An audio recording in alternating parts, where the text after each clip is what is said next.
Esa noche entendí que una muleta podía convertirse en prueba de algo mucho peor que una fractura. Me llamo Blanca Estévilo, tengo 65 años, y lo que voy a contarles cambió mi vida para siempre. Hay momentos en los que una mujer sabe que algo se rompió. No hablo de huesos, hablo de esa grieta invisible que se abre entre madre e hijo, tan silenciosa que al principio ni siquiera duele, solo está ahí. Pero aquella tarde de octubre, cuando mi pie se enredó en la alfombra de la sala y caí por las escaleras, no imaginé que mi desgracia sería el principio de algo mucho más oscuro. Recuerdo el sonido, primero el golpe seco de mi cuerpo contra los escalones, después el crujido. Ese crujido horrible en mi pierna izquierda que me dejó sin aire, y luego el silencio. Un silencio que duró apenas 3 segundos, pero que pareció eterno. Fue mi nuera, Gabriela, quien llegó primero. La escuché bajar corriendo desde el segundo piso. Sus tacones repiqueteaban contra el mármol como martillos. ¿Qué pasó?,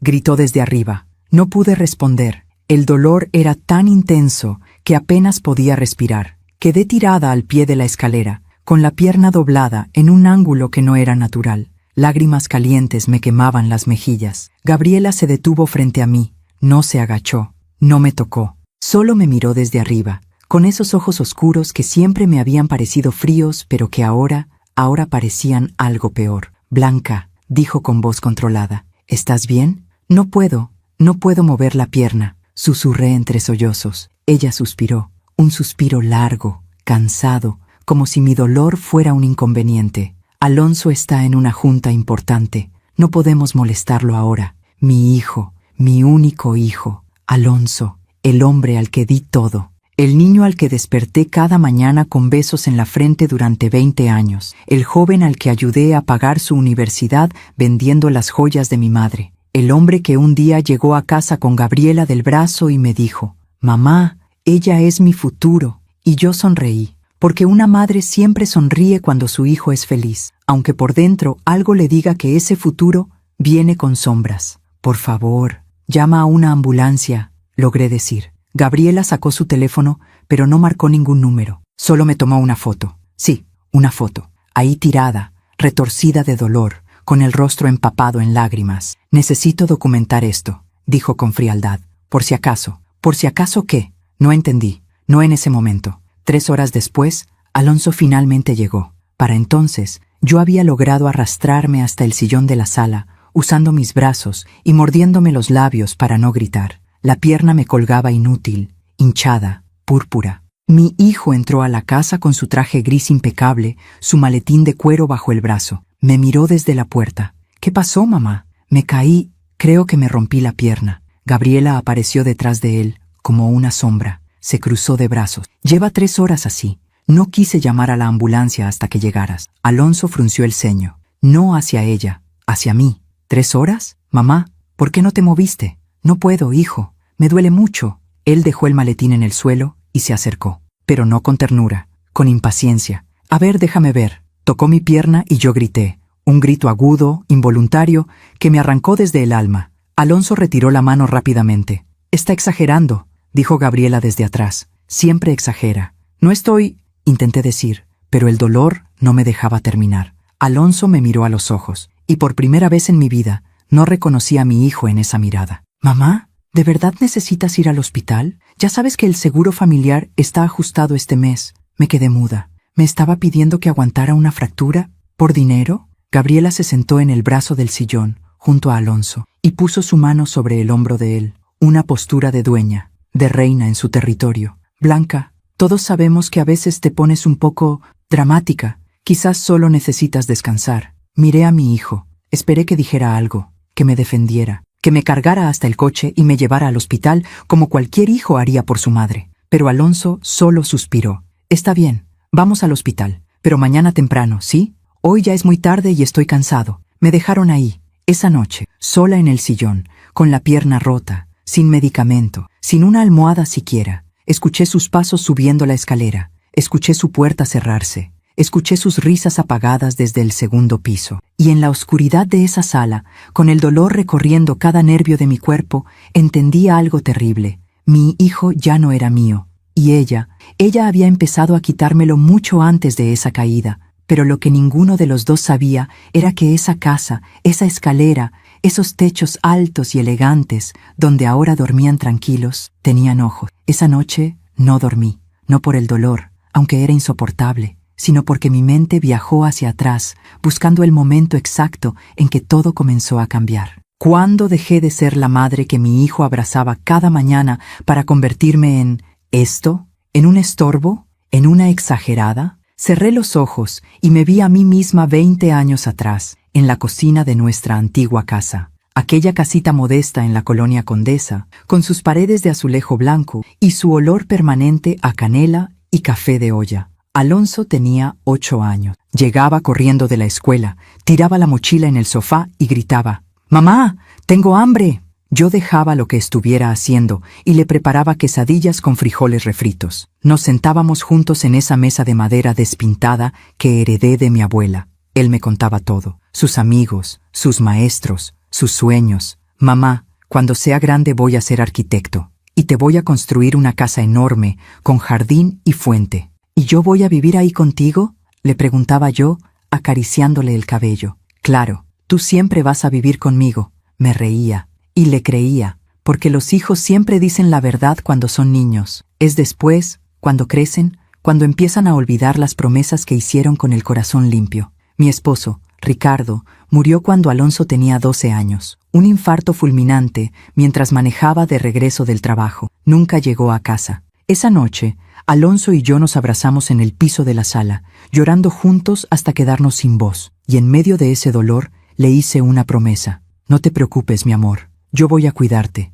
siempre». Y lo hice. Vendí las pocas joyas que tenía. Trabajé doble turno como secretaria en un despacho contable. Renuncié a todo, a salidas, a vacaciones, a la posibilidad de volver a enamorarme. Todo lo que ganaba era para Alonso, para que estudiara en buena escuela, para que no le faltara nada. Cuando terminó la universidad, conseguí un préstamo para ayudarlo a poner su propio estudio de arquitectura. Firmé como aval, hipotequé la casita de la Condesa. «Mamá, te lo voy a pagar todo, te lo juro», me dijo el día que inauguró su oficina. Y yo le creí, porque era mi hijo. 2 años después, el estudio empezó a crecer. Alonso ganaba bien, muy bien. Llegaba a casa en traje caro, con reloj suizo en la muñeca. Ya no comía quesadillas conmigo. Ahora almorzaba en restaurantes de la Polanco con clientes importantes. Un día llegó emocionado: «Mamá, encontré el terreno perfecto. Voy a construir la casa que te prometí cuando era niño. ¿Te acuerdas?». Me acuerdo que lloré de felicidad.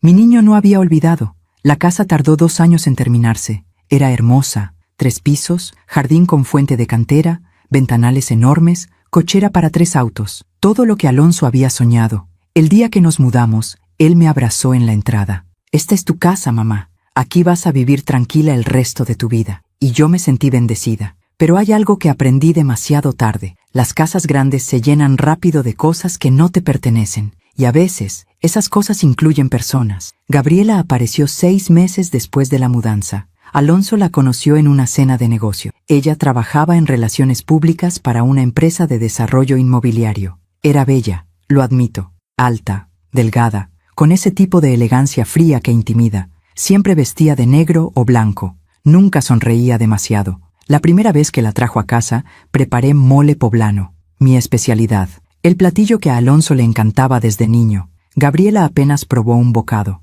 «Es muy pesado para mí», dijo limpiándose los labios con la servilleta. «No como carbohidratos después de las 6». Alonso se rió nervioso y cambió de tema. Pero yo vi algo en sus ojos: vergüenza. Mi hijo tenía vergüenza de mí, de mi comida, de mis costumbres, de mi forma sencilla de ser. A partir de ese día, Gabriela empezó a llegar más seguido, y con cada visita, algo en mi hijo cambiaba. Se volvía más distante, más impaciente, más ajeno. Cuando Alonso me dijo que se iban a casar, sonreí, porque eso hacen las madres. Sonríen aunque por dentro algo les susurre: «Ten cuidado». La boda fue elegante, demasiado elegante. Yo llevaba un vestido azul pastel que compré en liquidación. Gabriela llevaba un Vera Wang que costaba más que todo lo que yo gané en un año. Durante la fiesta, me senté sola en una mesa del fondo. Alonso estaba ocupado saludando invitados. Gabriela posaba para fotos con su familia. Gente de apellidos largos,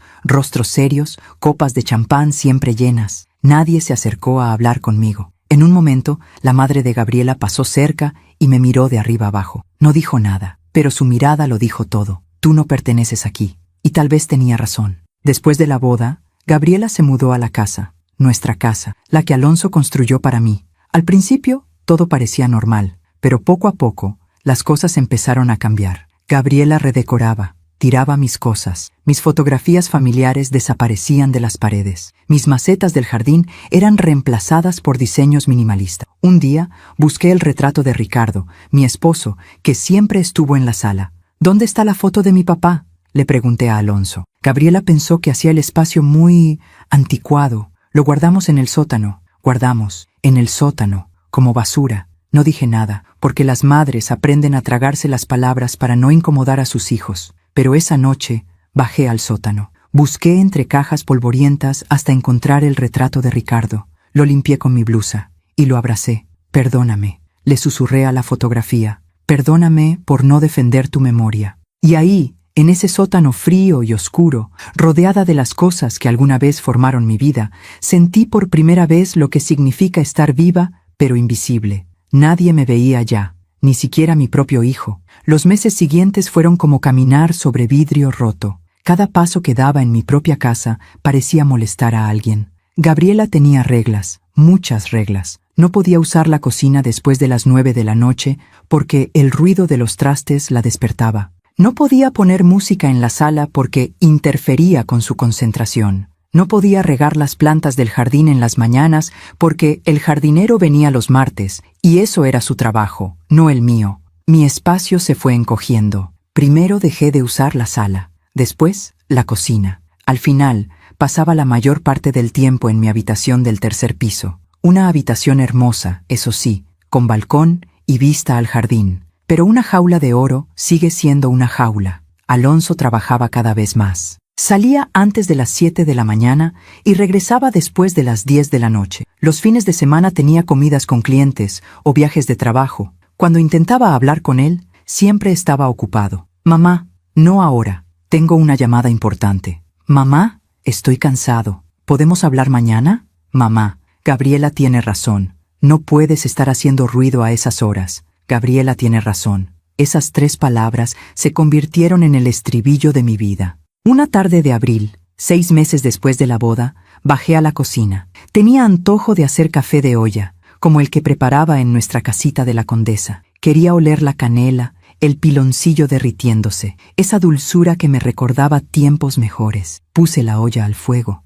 agregué el agua, la canela en raja, los clavos de olor. Cerré los ojos y por un momento, solo un momento, volví a sentirme en casa. ¿Qué estás haciendo? Abrí los ojos. Gabriela estaba en la puerta de la cocina, vestida con pants de yoga gris y top deportivo. Tenía el cabello recogido en una cola alta perfecta, ni un solo pelo fuera de lugar. Café de olla, respondí con una sonrisa. ¿Quieres un poco? Es delicioso. Ella se acercó a la estufa y miró dentro de la olla con el ceño fruncido. Blanca, esta cocina acaba de ser limpiada. Alicia viene 2 veces por semana y cuesta muy caro. No puedes estar ensuciando todo cada vez que se te antoja algo. Solo es una olla. Yo la voy a lavar. No es el punto. El punto es que esta casa tiene un orden, un sistema, y tú constantemente lo estás interrumpiendo. Sentí algo caliente subirme por el pecho. No era el vapor del café, era otra cosa, algo que había estado guardando durante meses. Esta es mi casa también,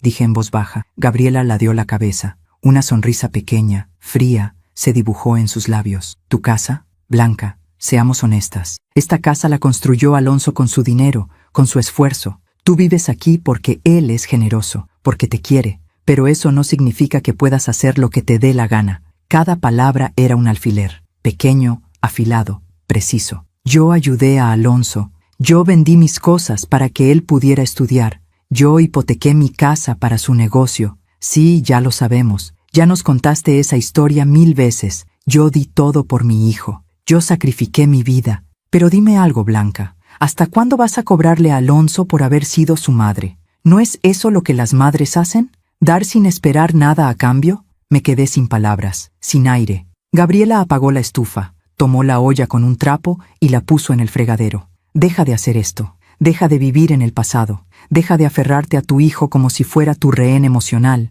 Él tiene una vida ahora, una esposa, y eventualmente tendremos hijos. Necesitas entender cuál es tu lugar en esta familia. Salió de la cocina dejando un silencio denso, tóxico. Me quedé ahí, de pie, viendo el café de olla derramándose por el fregadero como lágrimas oscuras. Esa noche no cené. Me encerré en mi habitación y lloré hasta quedarme dormida. Cuando desperté, eran las 3 de la madrugada. La casa estaba en silencio absoluto. Bajé al primer piso con cuidado de no hacer ruido. No quería molestar, no quería interrumpir el sistema. Caminé descalza por la sala, acariciando con los dedos las paredes que alguna vez imaginé mías. Llegué al estudio de Alonso. La puerta estaba entreabierta. Entré. Todo olía a él, a su loción cara, a cuero, a tabaco de pipa que fumaba a veces cuando estaba estresado. En las paredes colgaban sus diplomas, sus reconocimientos, fotografías con clientes importantes, con arquitectos famosos. Busqué entre todas esas imágenes. ¿Habría una sola fotografía mía? ¿De nosotros dos? ¿De nuestra vida antes de Gabriela? Nada, ni una sola. Me senté en su sillón de piel y abrí el cajón de su escritorio. No sé qué buscaba. Tal vez una señal. Tal vez algo que me dijera que todavía existía en la vida de mi hijo. Encontré papeles, contratos, facturas y al fondo un sobre amarillo. Lo abrí. Adentro había documentos legales. Reconocí mi nombre, Blanca Estevillo González. Y más abajo, en letras negras y frías, cesión de derechos patrimoniales. Leí rápido, con el corazón latiéndome en los oídos. Era la escritura de la casita de la condesa. La casa que yo había hipotecado para ayudar a Alonso con su negocio. Según este documento, yo había cedido voluntariamente todos mis derechos sobre esa propiedad a nombre de Alonso y Gabriela. Pero yo nunca firmé esto. Miré más de cerca. Ahí estaba mi firma. O algo que se parecía mucho a mi firma. Pero yo jamás firmé un papel así. Las manos me temblaban. Volví a meter el sobre en el cajón exactamente como lo encontré. Subí las escaleras como sonámbula. Cuando llegué a mi habitación, me senté en la cama y miré por la ventana hacia el jardín oscuro. La fuente de cantera brillaba bajo la luz de la luna. Todo era hermoso, todo era perfecto, pero nada era mío. Y en ese momento entendí algo terrible. Gabriela no solo quería quitarme a mi hijo, quería borrarme por completo. A la mañana siguiente, intenté hablar con Alonso. Lo esperé en el desayunador. Él bajó a las 7, como siempre, con su traje azul marino y su portafolio. Hijo, necesito hablar contigo. Es importante. Ahora no, mamá. Tengo una presentación con inversionistas japoneses y no puedo llegar tarde. Pero es sobre la casa de la condesa. Gabriela apareció detrás de él. Llevaba una bata de seda color marfil. Se sirvió un vaso de agua con limón y me miró. Blanca, Alonso está ocupado. Si necesitas hablar de algo, podemos hacerlo tú y yo más tarde. No, dije firme. Necesito hablar con mi hijo. Alonso suspiró. El mismo suspiro cansado que había escuchado la noche de mi caída. ¿De qué se trata? Encontré unos papeles sobre la casa de la condesa. Dicen que yo cedí mis derechos. Mamá, eso lo arreglamos hace 2 años. ¿No te acuerdas? Necesitábamos consolidar las propiedades para efectos fiscales. Tú firmaste. Incluso fuimos al notario juntos. No, yo no recuerdo haber firmado nada así.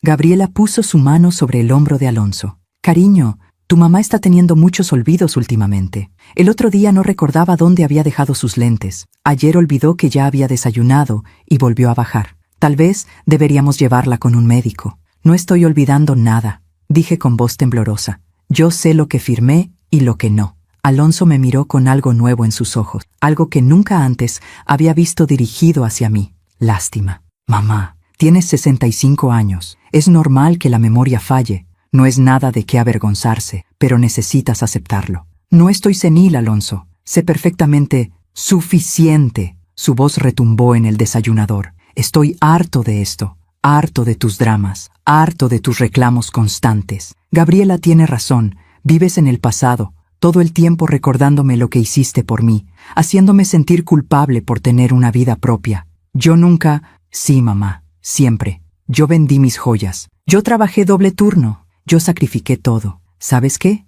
Ya te lo pagué. Te di esta casa. Tienes un techo, comida, todo lo que necesitas. ¿Qué más quieres? Las lágrimas comenzaron a rodar por mis mejillas. Solo quiero que me escuches. No tengo tiempo para esto. Tomó su portafolio y salió por la puerta. Gabriela me miró un momento antes de seguirlo. En sus ojos vi algo que me heló la sangre. Victoria. Me quedé sola en ese desayunador enorme, rodeada de mármol y acero inoxidable, con el sol de la mañana entrando por los ventanales, y me sentí más sola que nunca en mi vida, porque puedes estar rodeada de lujo, de belleza, de todo lo material. Pero si las personas que amas te miran como si fueras un estorbo, estás completamente sola. Esa tarde, caminé por la casa en silencio, toqué las paredes, miré cada rincón, y entendí algo con claridad escalofriante. Esta no era mi casa, nunca lo fue. Yo solo era una invitada que había sobrepasado su bienvenida, y ahora alguien estaba preparando mi salida.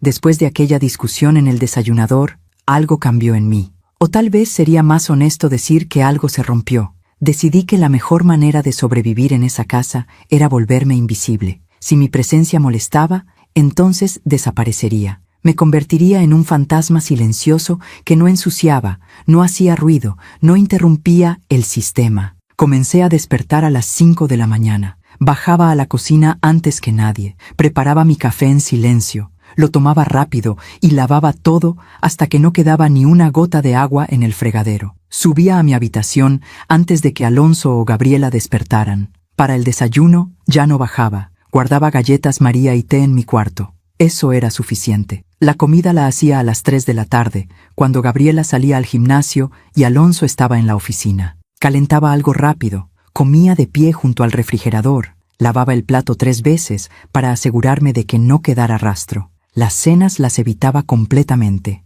Me quedaba en mi habitación leyendo revistas viejas o viendo por la ventana cómo se ponía el sol sobre el jardín que alguna vez pensé que sería mío. A veces, en esos atardeceres largos y dorados, me preguntaba, ¿cuándo me convertí en esto? ¿Cuándo dejé de ser Blanca, la mujer fuerte que sacó adelante a su hijo sola, para convertirme en Blanca, la vieja molesta que estorba? Pero las respuestas duelen demasiado. Y yo ya estaba demasiado cansada para seguir doliendo. Una tarde de mayo, 3 meses después de la discusión, estaba en mi habitación doblando ropa. Era jueves. Los jueves venía Alicia, la empleada doméstica, pero Gabriela le había dado instrucciones de no subir al 3er piso. La señora Blanca prefiere limpiar su propio espacio, le dijo. Mentira. Pero yo no la contradije. Escuché que alguien subía las escaleras. Pasos lentos, pesados. Era Alonso. Tocó la puerta. «Mamá, ¿puedo pasar?» Me apresuré a esconder las galletas María que tenía sobre la cama. «Sí, pasa, hijo».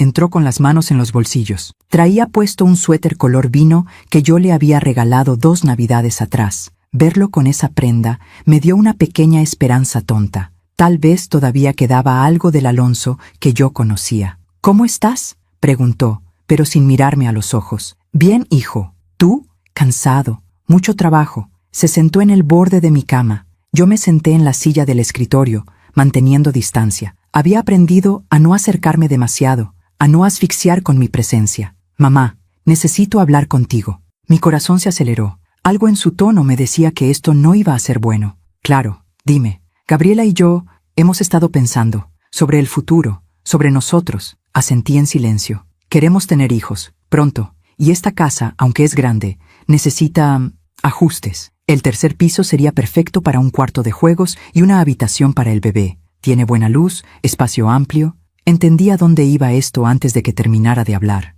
Entonces pensamos que tal vez sería bueno que tuvieras tu propio espacio. Algo más, apropiado para ti. ¿Apropiado? Repetí la palabra como si fuera extranjera. Sí, hay unas residencias muy bonitas aquí cerca, para adultos mayores. Tienen jardines, actividades, enfermeras las 24 horas. Podrías hacer amigas. Tener una vida social. Aquí estás muy sola, mamá. Todo el día encerrada en tu cuarto. Sentí que el piso se abría bajo mis pies. ¿Me estás pidiendo que me vaya? No es eso. Solo estamos pensando en lo que es mejor para todos. Para ti también. Vas a cumplir 66 años. Necesitas estar con gente de tu edad.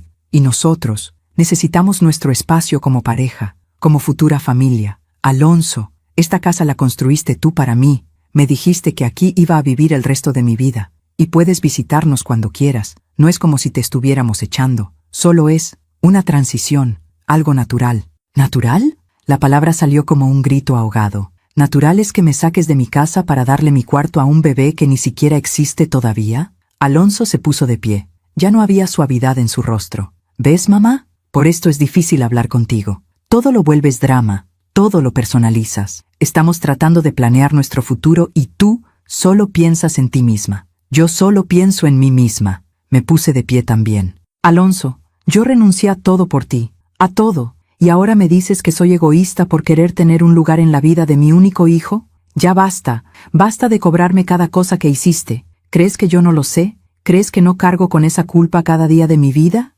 Mamá vendió sus joyas. Mamá trabajó 2 turnos. Mamá hipotecó su casa. Lo sé, pero yo no te pedí que lo hicieras. Tú decidiste sacrificarte. Yo era un niño. Sus palabras fueron como cuchillos clavándose uno tras otro. Tienes razón, dije con voz quebrada. Tú eras un niño que necesitaba comer, estudiar, tener un futuro. Y yo era tu madre. Era mi responsabilidad. Pero pensé que cuando crecieras, cuando tuvieras éxito, cuando tuvieras todo lo que yo no pude darte de niño, ibas a recordar. No para pagarme, solo para verme, para no olvidar que yo existía. Alonso cerró los ojos, respiró profundo. No te estoy olvidando, mamá. Solo te estoy pidiendo que entiendas que mi vida cambió, que tengo otras prioridades ahora. ¿Y yo dejé de ser una prioridad? Silencio. Un silencio tan largo y doloroso que fue más claro que cualquier respuesta. Piénsalo, dijo finalmente. Visitamos 3 residencias la semana pasada. Todas son muy lindas. Te voy a mandar los folletos. Tómate tu tiempo, pero no mucho tiempo. Gabriela quiere empezar con las remodelaciones en junio. Salió de la habitación cerrando la puerta con suavidad, como si la suavidad pudiera borrar la violencia de sus palabras. Me quedé de pie, inmóvil, viendo la puerta cerrada. Después me desplomé en la cama y lloré. Lloré de una forma en que no había llorado desde que Ricardo murió. Lloré hasta quedarme sin lágrimas, sin voz, sin nada más que un vacío inmenso en el pecho. Esa noche no pude dormir. Me la pasé sentada junto a la ventana, viendo las estrellas aparecer una por una en el cielo oscuro. Y me hice preguntas que nunca pensé que tendría que hacerme. ¿En qué momento se volvió tan fácil para mi hijo dejarme ir? ¿Hubo un día específico en que dejé de importarle? ¿O fue poco a poco, tan despacio que ninguno de los dos lo notamos hasta que ya era demasiado tarde? A la mañana siguiente, encontré los folletos bajo mi puerta. 3 residencias para adultos mayores, todas con nombres que sonaban bonitos, pero que en el fondo querían decir lo mismo. Lugar donde se guarda a los viejos que estorban. Abrí el primero. Villa Dorada, donde la edad de oro cobra vida. Fotografías de ancianos, sonriendo en jardines perfectos, jugando cartas, pintando acuarelas. Todos parecían felices, todos parecían en paz. Todos parecían solos. Cerré el folleto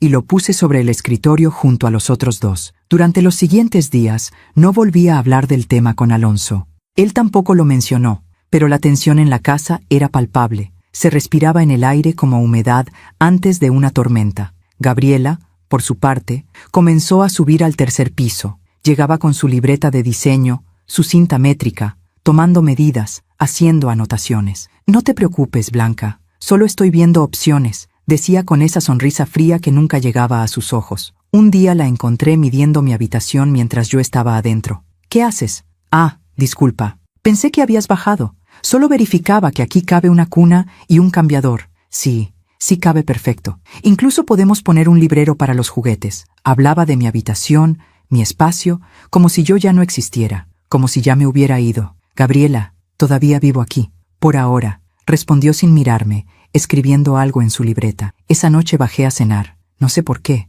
Tal vez por orgullo. Tal vez porque algo en mí se negaba a seguir siendo invisible. Alonso y Gabriela estaban en el comedor, cenando pasta con vino blanco. La mesa estaba puesta solo para 2. Buenas noches, dije desde la entrada. Ambos levantaron la vista, sorprendidos. Mamá, no sabíamos que ibas a cenar, dijo Alonso. Vivo aquí. Todavía puedo cenar en mi propia casa, ¿no? Gabriela se limpió la boca con la servilleta. Claro, pongo un plato extra. Se levantó y fue a la cocina. Regresó con un plato, cubiertos y una copa. Los puso frente a mí sin decir palabra. Me senté. Serví pasta en mi plato. El silencio era denso, incómodo. ¿Cómo estuvo tu día?, le pregunté a Alonso. Bien, ocupado. ¿Sigues con el proyecto de las torres en Interlomas? Sí. Monosílabos. Mi hijo me respondía con monosílabos como si fuera una extraña molesta. Gabriela bebió de su vino y me miró directamente. Blanca, ¿ya viste los folletos que te dejamos? Sí. ¿Y qué te parecieron? No me interesa ninguno. Alonso dejó el tenedor en el plato con un golpe seco. Mamá, no puedes seguir posponiendo esto. No estoy posponiendo nada. Simplemente no voy a irme. No es tu decisión, dijo Gabriela con calma helada. ¿Perdón? Esta casa está a nombre de Alonso y mío. Tú vives aquí porque nosotros te lo permitimos. Pero si decidimos que ya no es funcional para nuestra familia, tienes que aceptarlo. Miré a mi hijo, esperando que dijera algo, que la contradijera, que me defendiera. No dijo nada. Alonso, ¿es verdad eso? ¿Así me ves? ¿Como alguien que vive aquí porque ustedes me lo permiten? Él no me miró a los ojos. Mamá, solo queremos lo mejor para todos, y esta situación no está funcionando. Te la pasas encerrada, triste, peleando con nosotros. En una residencia estarías mejor. Lo digo por tu propio bien. ¿Por mi propio bien?, repetí lentamente. ¿O por el suyo? Las dos cosas, dijo Gabriela. No tiene que ser un conflicto. Puede ser una transición amistosa, pacífica, civilizada. ¿Y si no quiero irme? Gabriela y Alonso se miraron. Algo pasó entre ellos en esa mirada, algo que ya habían hablado antes. Entonces tendremos que tomar otras medidas, dijo Gabriela. ¿Qué medidas? Legales. La palabra cayó como una piedra en agua quieta. ¿Me estás amenazando? No es una amenaza, es una realidad. Esta casa es nuestra, y si nos obligas, buscaremos la manera legal de que te vayas. Me puse de pie tan rápido que la silla cayó hacia atrás. Eres una víbora. Blanca, no, déjame hablar. Tú llegaste a esta casa que yo ayudé a construir. Tú te metiste en mi familia. Tú le lavaste el cerebro a mi hijo para que me vea como un estorbo. Gabriela se puso de pie también. Ya no había ni rastro de calma en su rostro. Yo no le lavé el cerebro a nadie. Yo solo le abrí los ojos. Le hice ver que su madre era una manipuladora emocional que usa el pasado como arma, que lo tiene atado con culpa, que no lo deja crecer. Eso es mentira. ¿De verdad? Entonces dime, Blanca, ¿cuántas veces le has recordado a Alonso todo lo que hiciste por él? ¿Cuántas veces has usado tus sacrificios para hacerlo sentir culpable? ¿Cuántas veces has llorado para conseguir lo que quieres? Ya basta. La voz de Alonso retumbó en el comedor. Las dos, basta. Pero ya era demasiado tarde. Las palabras estaban dichas. La verdad, o lo que cada quien creía que era la verdad, estaba sobre la mesa como un cadáver. Alonso me miró con ojos cansados. Mamá, por favor, vete a tu cuarto. ¿Me estás corriendo de la mesa? Te estoy pidiendo que subas, por favor. Miré a mi hijo, a este hombre de 38 años, exitoso, bien vestido, con una casa hermosa y una esposa elegante. Y no lo reconocí. Este no era el niño que lloraba en mis brazos cuando tenía pesadillas. Este no era el joven que me abrazaba llorando el día que murió su padre. Este no era el hombre que me prometió cuidarme siempre. Este era un extraño. Y los extraños no duelen tanto cuando te rechazan. Salí del comedor sin decir nada más. Subí las escaleras despacio, aferrándome al barandal. Mi corazón latía demasiado rápido. Me dolía el pecho. Cuando llegué a mi habitación, cerré la puerta con seguro. Me senté en el piso, contra la puerta, y abracé mis rodillas. Y ahí, en esa posición de niña asustada, entendí algo fundamental. No importaba cuánto me aferrara, no importaba cuánto peleara. Ya había perdido a mi hijo. Gabriela había ganado, y yo solo era un obstáculo que ellos necesitaban remover para poder ser felices. Esa noche, el cielo se llenó de nubes oscuras. Comenzó a llover, una lluvia fuerte, rabiosa, que golpeaba contra mi ventana como puños exigiendo entrar. Me quedé despierta toda la noche, escuchando la tormenta, y por primera vez en mi vida deseé desaparecer. Simplemente dejar de existir, para que todos pudieran seguir adelante sin la carga de tener que lidiar conmigo. Los días después de aquella cena fueron extraños, silenciosos, como si la casa entera estuviera conteniendo la respiración. Alonso salía temprano y regresaba tarde. Gabriela pasaba horas en su estudio del segundo piso, hablando por teléfono, organizando cosas que yo no entendía. A veces la escuchaba reírse, una risa ligera, victoriosa. Yo me quedaba en mi habitación, comía galletas y té, leía los mismos libros una y otra vez, sin retener nada de lo que decían. Las palabras pasaban frente a mis ojos como sombras sin significado. Una tarde de principios de junio, decidí bajar al jardín. Necesitaba aire, necesitaba sentir el sol en la cara, aunque solo fuera por unos minutos. El jardín estaba precioso. Las rosas que yo había plantado 2 años atrás florecían en tonos rojos y blancos. La fuente de cantera sonaba con ese murmullo constante que siempre me había parecido reconfortante. Me senté en la banca de hierro forjado bajo el sauce. Cerré los ojos. Respiré profundo. Por un momento, solo un momento, sentí paz. Blanca. Abrí los ojos. Gabriela estaba frente a mí, con su iPad en las manos. Llevaba un vestido blanco de lino y sandalias doradas. Perfecta, como siempre. Necesitamos hablar. No tengo nada que hablar contigo. Pues yo sí tengo mucho que hablar contigo. Y será mejor que escuches. Se sentó a mi lado sin pedir permiso. Alonso está muy estresado. Su presión arterial está alta. Su doctor le recetó medicamento para la ansiedad. ¿Sabes por qué? No respondí. ¿Por ti? Por esta situación insostenible. Él te ama, Blanca. Por eso no puede obligarte a irte. Pero ese amor lo está enfermando. Y yo no voy a permitir que destruyas la salud de mi esposo solo porque tú eres una egoísta. No soy egoísta por querer tener un lugar en la vida de mi hijo. Sí lo eres, porque ese lugar que tú quieres ya no existe. Alonso creció, tiene esposa, pronto tendrá hijos, y tú te niegas a aceptar que tu papel en su vida cambió. Ya no eres el centro de su universo, ya no eres su prioridad, y eso te mata, ¿verdad? Cada palabra era precisa, calculada, diseñada para herir. Sé lo que estás haciendo, dije en voz baja. Sé que estás tratando de alejarme de él. Gabriela sonrió, una sonrisa pequeña, casi imperceptible. No tengo que hacer nada. Tú solita te estás alejando. Cada vez que lloras, cada vez que reclamas, cada vez que le recuerdas lo que sacrificaste, lo empujas más lejos. Y cuando finalmente se vaya, no va a ser culpa mía, va a ser tuya. Se puso de pie. Tienes hasta el 30 de junio, un mes, para elegir una residencia y mudarte. Si no lo haces voluntariamente, vamos a iniciar un proceso legal. Y créeme, Blanca, no quieres que lleguemos a eso. ¿Proceso legal? ¿Con qué argumento? Con el argumento de que eres una persona mayor con problemas de memoria que representa un riesgo para sí misma y para otros. Ya tenemos documentación de tus olvidos. Ya le comentamos la situación a un abogado especializado en derecho familiar. No va a ser difícil. Sentí que el mundo se inclinaba bajo mis pies. Eso es mentira. Yo no tengo problemas de memoria. ¿No? Entonces, ¿sí recuerdas haber firmado la cesión de derechos de tu casa? Porque hace 3 meses juraste que no lo recordabas. Porque nunca firmé eso. Ahí está. ¿Ves? Pierdes la memoria. Olvidas cosas importantes. Eso es preocupante en alguien de tu edad. Un juez lo entendería perfectamente. Se dio la vuelta y comenzó a caminar hacia la casa. Un mes, Blanca. No desperdicies más tiempo. La vi alejarse, con su vestido blanco ondeando levemente con la brisa, como un ángel. Pero los ángeles no destruyen familias. Los ángeles no mienten. Ella era otra cosa. Esa noche no pude dormir. Las palabras de Gabriela daban vueltas en mi cabeza como avispas furiosas. Problemas de memoria. Riesgo para sí misma y para otros. Proceso legal. ¿De verdad podían hacerme eso? ¿Declararme incapaz? ¿Quitarme mi dignidad, mi autonomía, mi derecho a decidir sobre mi propia vida? Me levanté de la cama a las 3 de la madrugada. Bajé al primer piso con cuidado de no hacer ruido.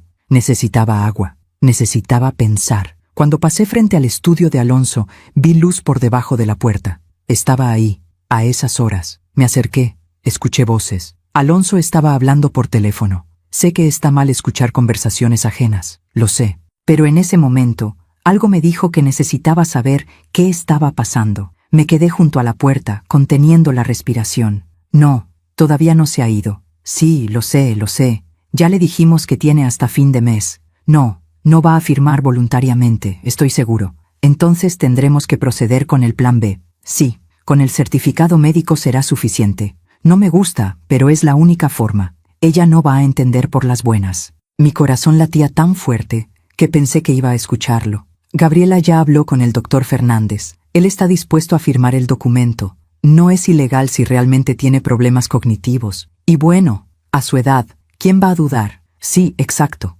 Una vez que tengamos la declaración de incapacidad parcial, podemos proceder con el desalojo. No es desalojo. Técnicamente es una reubicación asistida. Mira, sé que suena feo, pero es lo mejor para todos. Ella no puede quedarse aquí. Gabriela está embarazada. Acabamos de confirmarlo ayer. No podemos criar un bebé con esta tensión. Me tapé la boca para no gritar. Gabriela estaba embarazada, y mi hijo, mi único hijo, estaba planeando declararme incapaz para sacarme de la casa, con un médico dispuesto a mentir, con documentos falsos, con todo preparado. Subí las escaleras lo más rápido que pude. Entré a mi habitación. Cerré con seguro. Me senté en la cama temblando. No era paranoia. No era exageración. No era drama.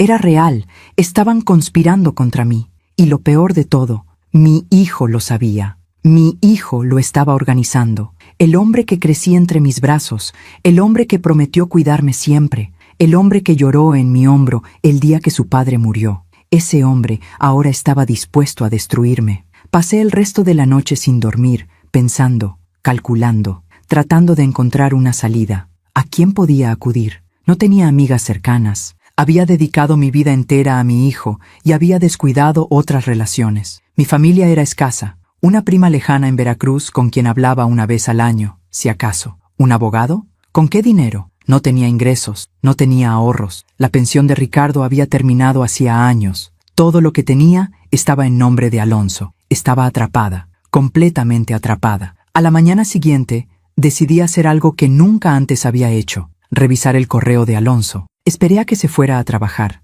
Gabriela había salido temprano a una cita con su ginecólogo. La casa estaba vacía excepto por Alicia, la empleada, que estaba limpiando el segundo piso. Bajé al estudio. Mi corazón latía tan fuerte que pensé que me iba a dar un infarto. Abrí la laptop de Alonso. No tenía contraseña. Nunca la había tenido. Alonso siempre fue descuidado con esas cosas. Abrí su correo electrónico. Busqué mensajes de los últimos meses. Y ahí estaba, todo. Correos con Gabriela planeando la transición de mamá. Correos con el doctor Fernández discutiendo el certificado de evaluación cognitiva. Correos con un abogado llamado licenciado Montes sobre procesos de reubicación asistida para adultos mayores. Y un correo que me heló la sangre, de Gabriela Sandoval, para Alonso Estevillo. Asunto, plan final. Fecha, 8 de junio. Amor, ya hablé con el LIC. Montes dice que con el certificado del doctor Fernández y la documentación de los olvidos que hemos estado registrando, no habrá problema. El proceso puede tardar entre 2 y 4 semanas. Una vez que tengamos la declaración de incapacidad parcial, tu mamá no podrá oponerse legalmente a la reubicación. La residencia Villa Dorada tiene un espacio disponible a partir del 15 de julio. Ya aparté el lugar con una seña de 20,000 pesos. En cuanto se vaya, podemos empezar la remodelación del tercer piso. El arquitecto ya tiene los planos listos. Todo va a salir perfecto. Te amo, G. Leí el correo 3 veces. Cada palabra era un clavo en mi corazón. No solo querían sacarme, tenían todo calculado, con fechas, con dinero, con profesionales dispuestos a mentir. Y lo peor, lo llamaban plan final, como si yo fuera un problema que había que resolver, un obstáculo que había que remover, no una persona, no una madre, un problema. Imprimí el correo, imprimí todos los correos relacionados. Salí del estudio con las hojas dobladas bajo mi blusa. Subí a mi habitación justo cuando escuché que Gabriela entraba por la puerta principal. «Blanca, ¿estás en casa?» No respondí. «Blanca». Escuché sus tacones subiendo las escaleras. Llegó al tercer piso. Tocó mi puerta. «Blanca, sé que estás ahí». Guardé los papeles dentro de mi Biblia. La única cosa que Gabriela jamás tocaría. Abrí la puerta. «¿Qué quieres?» Ella sonrió. Pero había algo diferente en esa sonrisa. Algo que no había visto antes. Quería ser la primera en decirte: «Voy a ser mamá. Estoy embarazada de 6 semanas». Se llevó la mano al vientre con gesto teatral. «Alonso está feliz. Siempre quiso ser padre. Y yo siempre quise darle esa felicidad.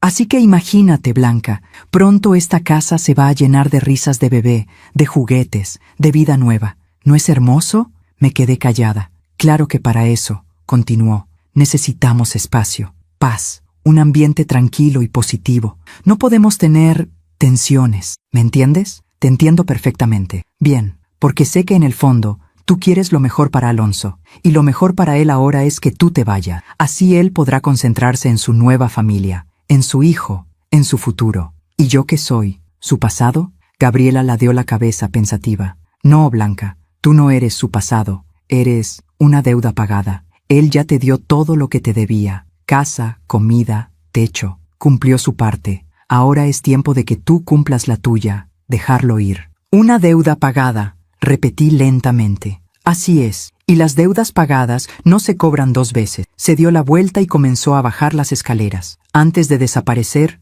volteó. «Ah, por cierto, el doctor Fernández va a venir mañana para hacerte una evaluación. Solo rutina, cosas de la edad, nada de qué preocuparse». Y se fue. Me quedé parada en el umbral de mi puerta. El doctor Fernández, la evaluación, el certificado falso. Todo estaba en marcha, pero ahora yo lo sabía. Tenía las pruebas. Los correos impresos escondidos en mi Biblia. Y por primera vez en meses, algo despertó dentro de mí. No era esperanza, todavía no. Era algo más primitivo, más visceral. Era instinto de supervivencia. Si iban a destruirme, no lo harían sin pelear. Porque una cosa es rendirse cuando ya no hay salida, y otra muy distinta es dejarte pisar cuando todavía puedes levantarte. Esa noche, saqué los papeles de la Biblia y los leí una y otra vez. Memoricé fechas, nombres, frases exactas. No sabía todavía qué iba a hacer con esa información, pero sabía que era lo único que tenía, mi única arma. Y cuando estás acorralada,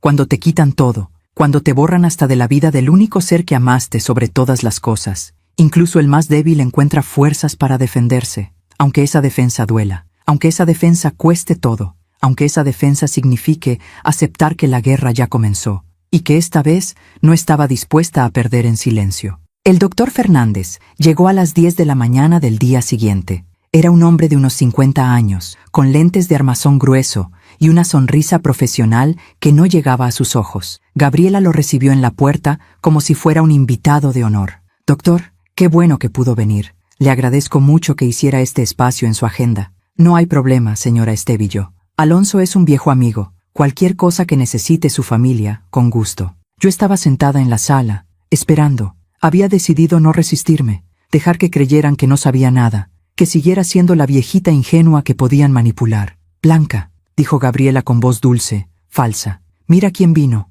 El doctor Fernández. Solo van a hacerte unas preguntitas. Nada invasivo, solo para asegurarnos de que estás bien de salud».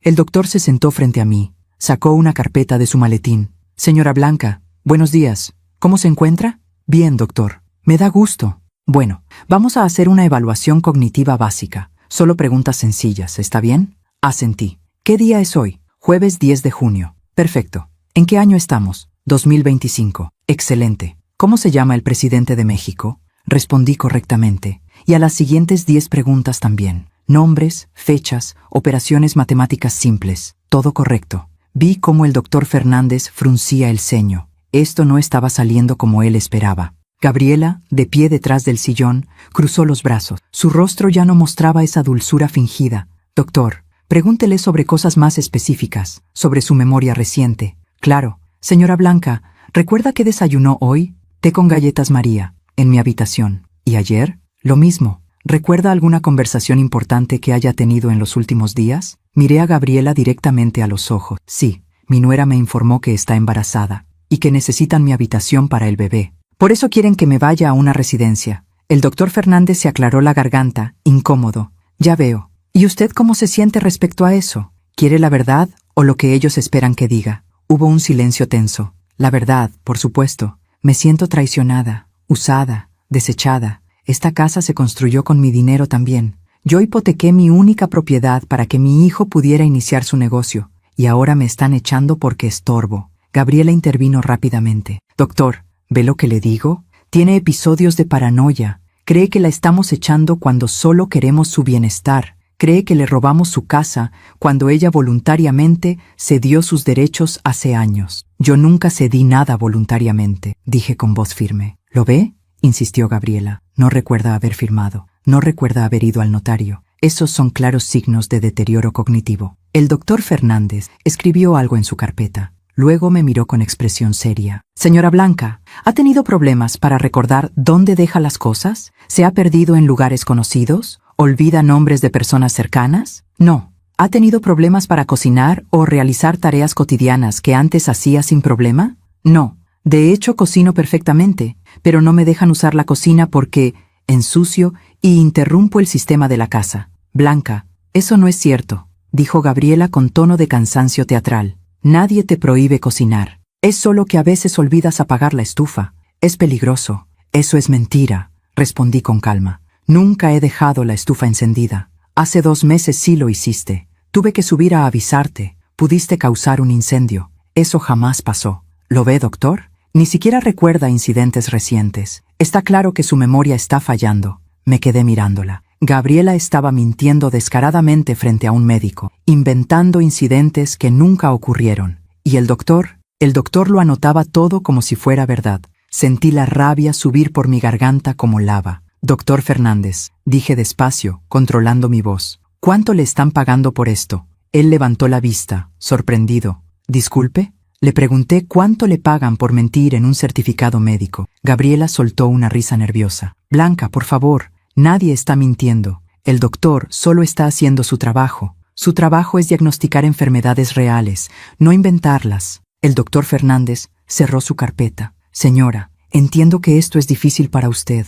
Nadie quiere aceptar que está perdiendo facultades, pero la negación es parte del proceso. Su familia está preocupada, solo quieren ayudarla. Mi familia quiere mi habitación para remodelar, y usted está dispuesto a firmar un papel falso para que eso suceda. El ambiente se puso tenso, pesado. Gabriela dio un paso adelante. Doctor, creo que es suficiente por hoy. Como ve, tiene episodios de agresividad también. Acusa a la gente de conspirar contra ella. Es parte de la paranoia. El doctor se puso de pie. Voy a recomendar una evaluación más profunda, con un neurólogo especializado, para tener un diagnóstico más preciso. ¿Y ese neurólogo también será un amigo de la familia?, pregunté. El doctor Fernández no respondió. Tomó su maletín y se dirigió a la puerta. Gabriela, te llamo más tarde. Necesitamos hablar sobre los siguientes pasos. Después de que se fue, Gabriela se quedó de pie en medio de la sala, mirándome con una mezcla de frustración y desprecio. ¿Qué crees que lograste con eso? ¿Crees que te salvaste? Lo único que hiciste fue demostrar exactamente lo que necesitábamos, que eres hostil, paranoica y no cooperas. Eso también se puede incluir en el reporte. Inclúyelo. Y yo incluiré los correos que imprimí de la computadora de Alonso. El rostro de Gabriela palideció. Solo un segundo. Pero lo suficiente para que yo supiera que había dado en el blanco. ¿De qué hablas? Sabes perfectamente de qué hablo. Los correos entre tú y Alonso, entre ustedes y el doctor Fernández, entre ustedes y el abogado. Todo el plan final para sacarme de aquí. Gabriela apretó los puños. Estuviste espiando. Estuve defendiéndome. Esos correos son privados. No tienes derecho. ¿Derecho? ¿Me hablas de derechos? ¿Tú, que estás planeando declararme incapaz con documentos falsos? Gabriela respiró profundo. Cuando habló de nuevo, su voz era fría como hielo. Escúchame bien, Blanca. Puedes tener esos correos, puedes imprimirlos, puedes enseñárselos a quien quieras, pero nadie te va a creer. Eres una mujer de 65 años, sin dinero, sin amigos, sin familia cercana. Nosotros somos una pareja exitosa, con recursos, con contactos. ¿A quién crees que va a creer un juez? A quien tenga las pruebas. Las pruebas se pueden explicar, se pueden contextualizar. Diremos que estabas espiando, que manipulaste información, que tu paranoia te hizo malinterpretar conversaciones privadas, y tu conducta de hoy, confrontando al médico, acusándolo de fraude, solo refuerza nuestro caso. Tenía razón, y lo peor es que yo lo sabía, pero no iba a darle la satisfacción de verme derrumbada. Haz lo que tengas que hacer, Gabriela, pero yo no voy a firmar nada, no voy a irme voluntariamente, y si me obligan, voy a pelear. Pues prepárate para perder, porque esta guerra ya está ganada. Subió las escaleras con pasos firmes. La escuché entrar a su habitación. Escuché su voz hablando por teléfono. Probablemente con Alonso. Probablemente reportando todo lo que había pasado. Me quedé sola en la sala. Y por primera vez sentí algo más grande que la tristeza. Sentí claridad.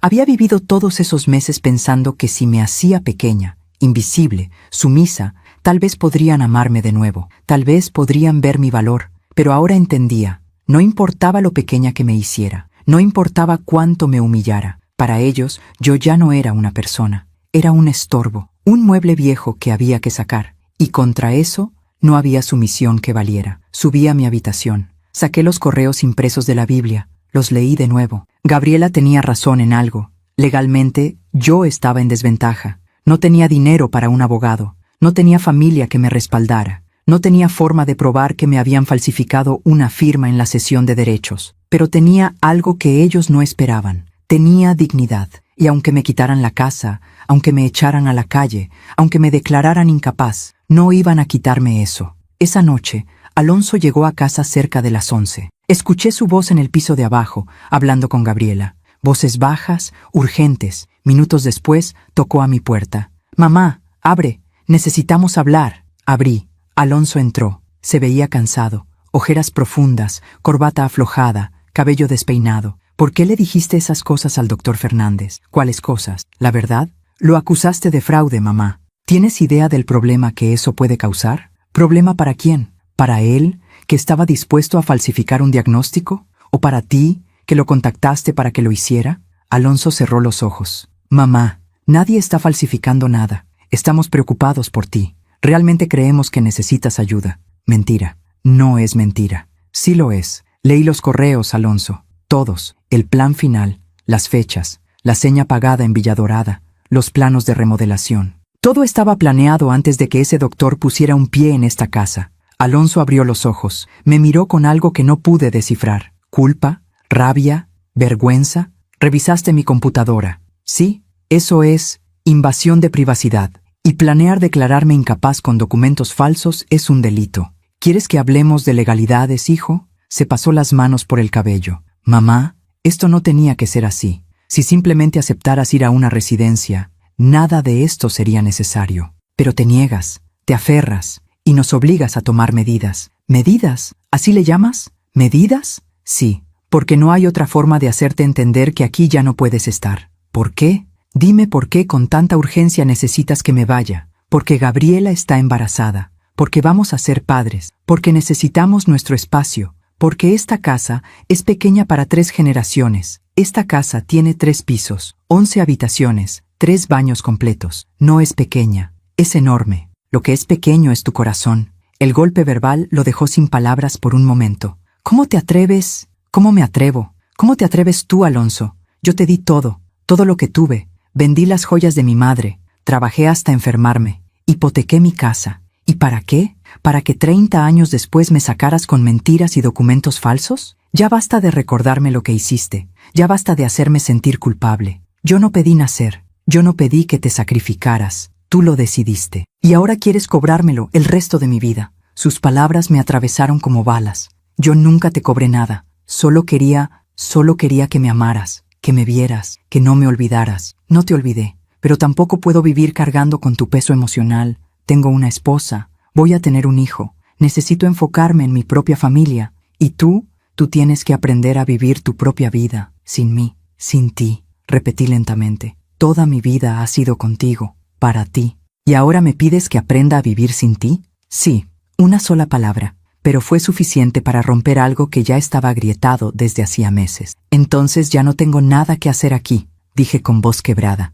Mamá, no, ya dijiste lo que tenías que decir. Ya sé cómo te sientes, ya entendí que soy una carga, un peso emocional, un estorbo para tu nueva familia perfecta. No quise decirlo así, pero lo dijiste, y las palabras no se pueden borrar, Alonso. Se quedan, se graban, se pudren dentro de uno. Me di la vuelta, dándole la espalda. Vete, por favor, mamá, vete. Alonso se quedó parado unos segundos más, luego salió, cerrando la puerta suavemente. Me dejé caer en la cama. Y por primera vez en mucho tiempo, no lloré, porque las lágrimas son para cuando todavía hay esperanza, y yo ya no tenía ninguna. Los días después de esa conversación con Alonso fueron como vivir en una casa embalsamada. Todo estaba quieto, frío, muerto. Él ya no subía a mi habitación, ya no preguntaba cómo estaba, ni siquiera me miraba cuando nos cruzábamos en los pasillos. Gabriela, por su parte, se movía por la casa con una tranquilidad victoriosa. Se tocaba el vientre constantemente,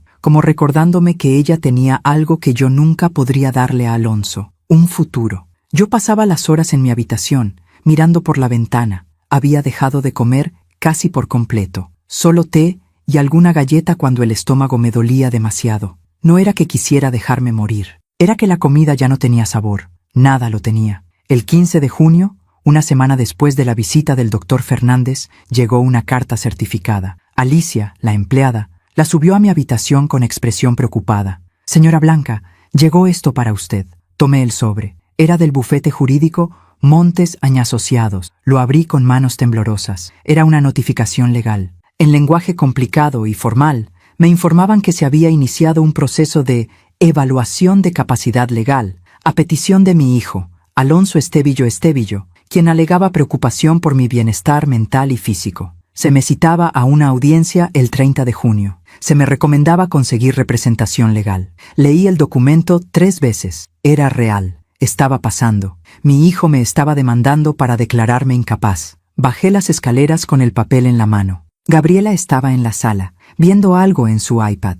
Alonso aún no llegaba del trabajo. ¿Qué es esto?, Le mostré el documento. Ella lo miró sin inmutarse. Es lo que te dijimos que pasaría si no cooperabas. Esto es inhumano. No, esto es necesario. Tú nos obligaste a llegar hasta aquí. Yo no los obligué a nada. Ustedes decidieron destruirme. Gabriela dejó el iPad sobre la mesa. Me miró directamente a los ojos. Blanca, esto va a pasar quieras o no. Puedes hacer el proceso difícil, costoso y doloroso para todos, o puedes aceptarlo con dignidad, retirarte tranquila, firmar los papeles que acepta que necesitas asistencia, elegir tú misma la residencia y mantener algo de relación con Alonso y con tu futuro nieto. ¿Futuro nieto? ¿Crees que me van a dejar verlo? Depende de ti. Si cooperas, si demuestras que puedes ser una abuela estable, sin dramas, sin reclamos, claro que podrás verlo. Pero si sigues con esta actitud, si haces de esto una guerra, entonces no. Entonces protegeremos a nuestro hijo de tu influencia tóxica.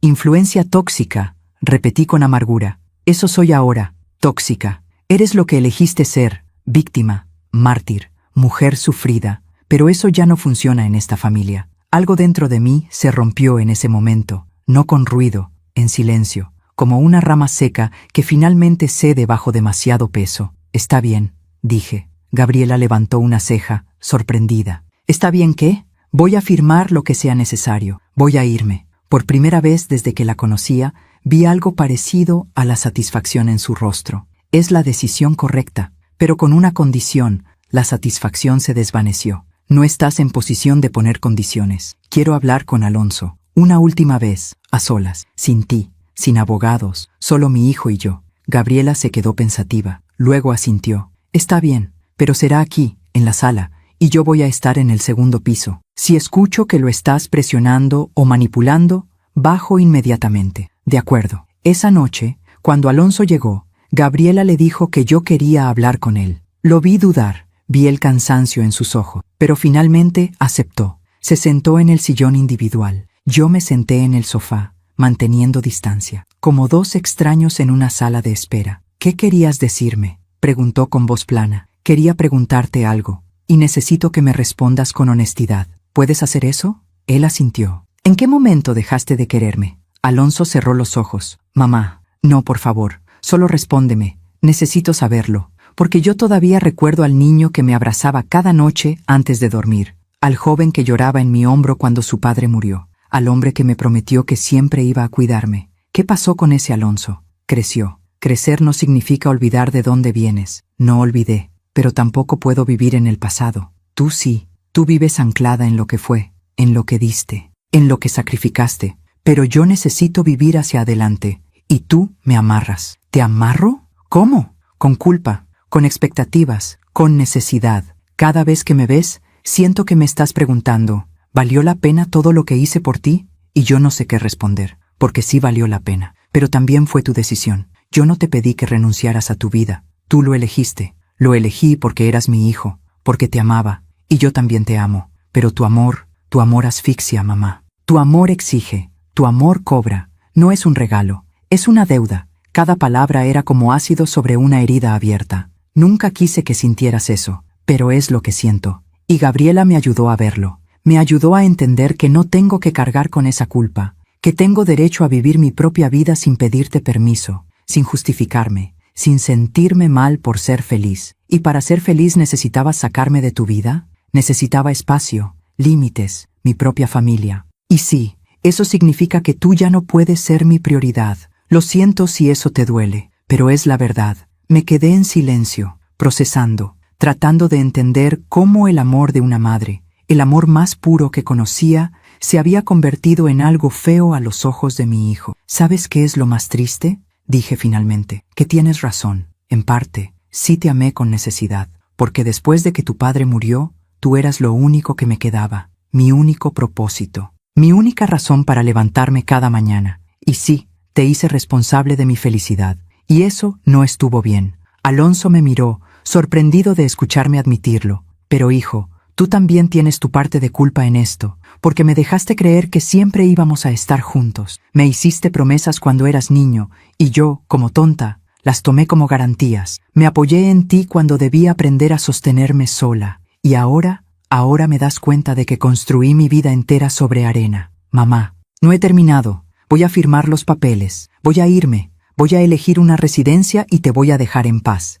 Pero no porque crea que es lo correcto, sino porque ya no tengo fuerzas para pelear, porque ya entendí que no puedes obligar a alguien a amarte, ni siquiera si ese alguien es tu hijo. Alonso se llevó las manos a la cara. Yo sí te amo, no de la forma en que yo necesito, y está bien, cada quien ama como puede. Pero Alonso, algún día vas a tener a ese bebé en tus brazos, y vas a amarlo con todo tu ser, y le vas a dar todo, tiempo, dinero, atención, sacrificio, y vas a pensar que es tu responsabilidad, que es tu deber, pero también lo vas a hacer por amor. Alonso levantó la vista. Había lágrimas en sus ojos. Y cuando ese niño crezca, continué, cuando tenga 30, 40 años, cuando forme su propia familia, vas a esperar, aunque no lo admitas, que te recuerde, que valore lo que diste, que te incluya en su vida. Y si un día ese hijo te mira y te dice, papá, ya crecí, necesito mi espacio, tú ya no eres mi prioridad, vas a entender este dolor. Y en ese momento, tal vez, vas a pensar en mí. Mamá, yo nunca, sí lo harás, porque así es la vida. Lo que hoy haces, mañana te lo hacen. Y cuando llegue ese día, espero que tu hijo sea más compasivo contigo de lo que tú fuiste conmigo. Me puse de pie. Mañana firmo los papeles. Dile a tu abogado que prepare todo. Voy a elegir Villa Dorada. Parece el lugar menos deprimente de los tres. Mamá, espera. No, ya no hay nada más que decir. Esta conversación ya terminó, y de cierta forma, nuestra relación también. Caminé hacia las escaleras. Alonso se levantó del sillón. ¿Eso significa que no vas a querer ver a tu nieto? Me detuve en el primer escalón. No me di la vuelta. Lo voy a querer. Por supuesto que lo voy a querer. Pero no voy a repetir los mismos errores contigo. No voy a amar con necesidad. No voy a construir mi vida alrededor de un niño que algún día va a crecer y me va a olvidar. Voy a amarlo con libertad. Sin expectativas, sin exigencias, sin deudas. Suena muy frío.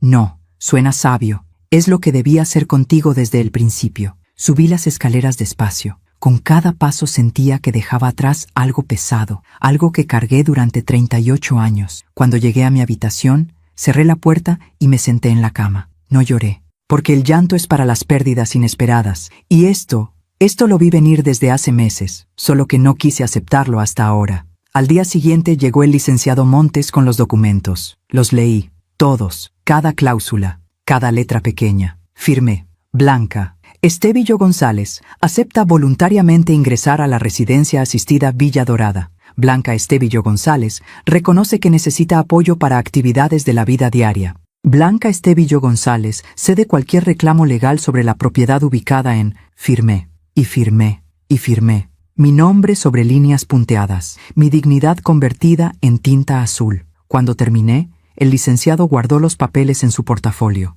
Lamento que haya llegado a esto, señora. No lo lamenta. Usted va a cobrar muy bien por esto. El hombre tuvo la decencia de no responder. Gabriela estaba presente durante toda la firma. Cuando el licenciado se fue, me miró con algo que casi parecía respeto. ¿Tomaste la decisión correcta? No, tomé la única decisión posible, que es diferente. Como sea, la mudanza será el sábado 28. Puedes llevar lo que quepa en tu habitación de Villa Dorada. El resto se donará. ¿Donar? ¿Mis cosas? Ya no las vas a necesitar. Y aquí solo ocupan espacio. Fotografías, libros, la ropa que Ricardo me regaló, las cartas que mi madre me escribió, los dibujos que Alonso hizo de niño. Todo. Iban a tirarlo todo. Quiero guardar algunas cosas, en cajas, en el sótano. El sótano se va a remodelar también.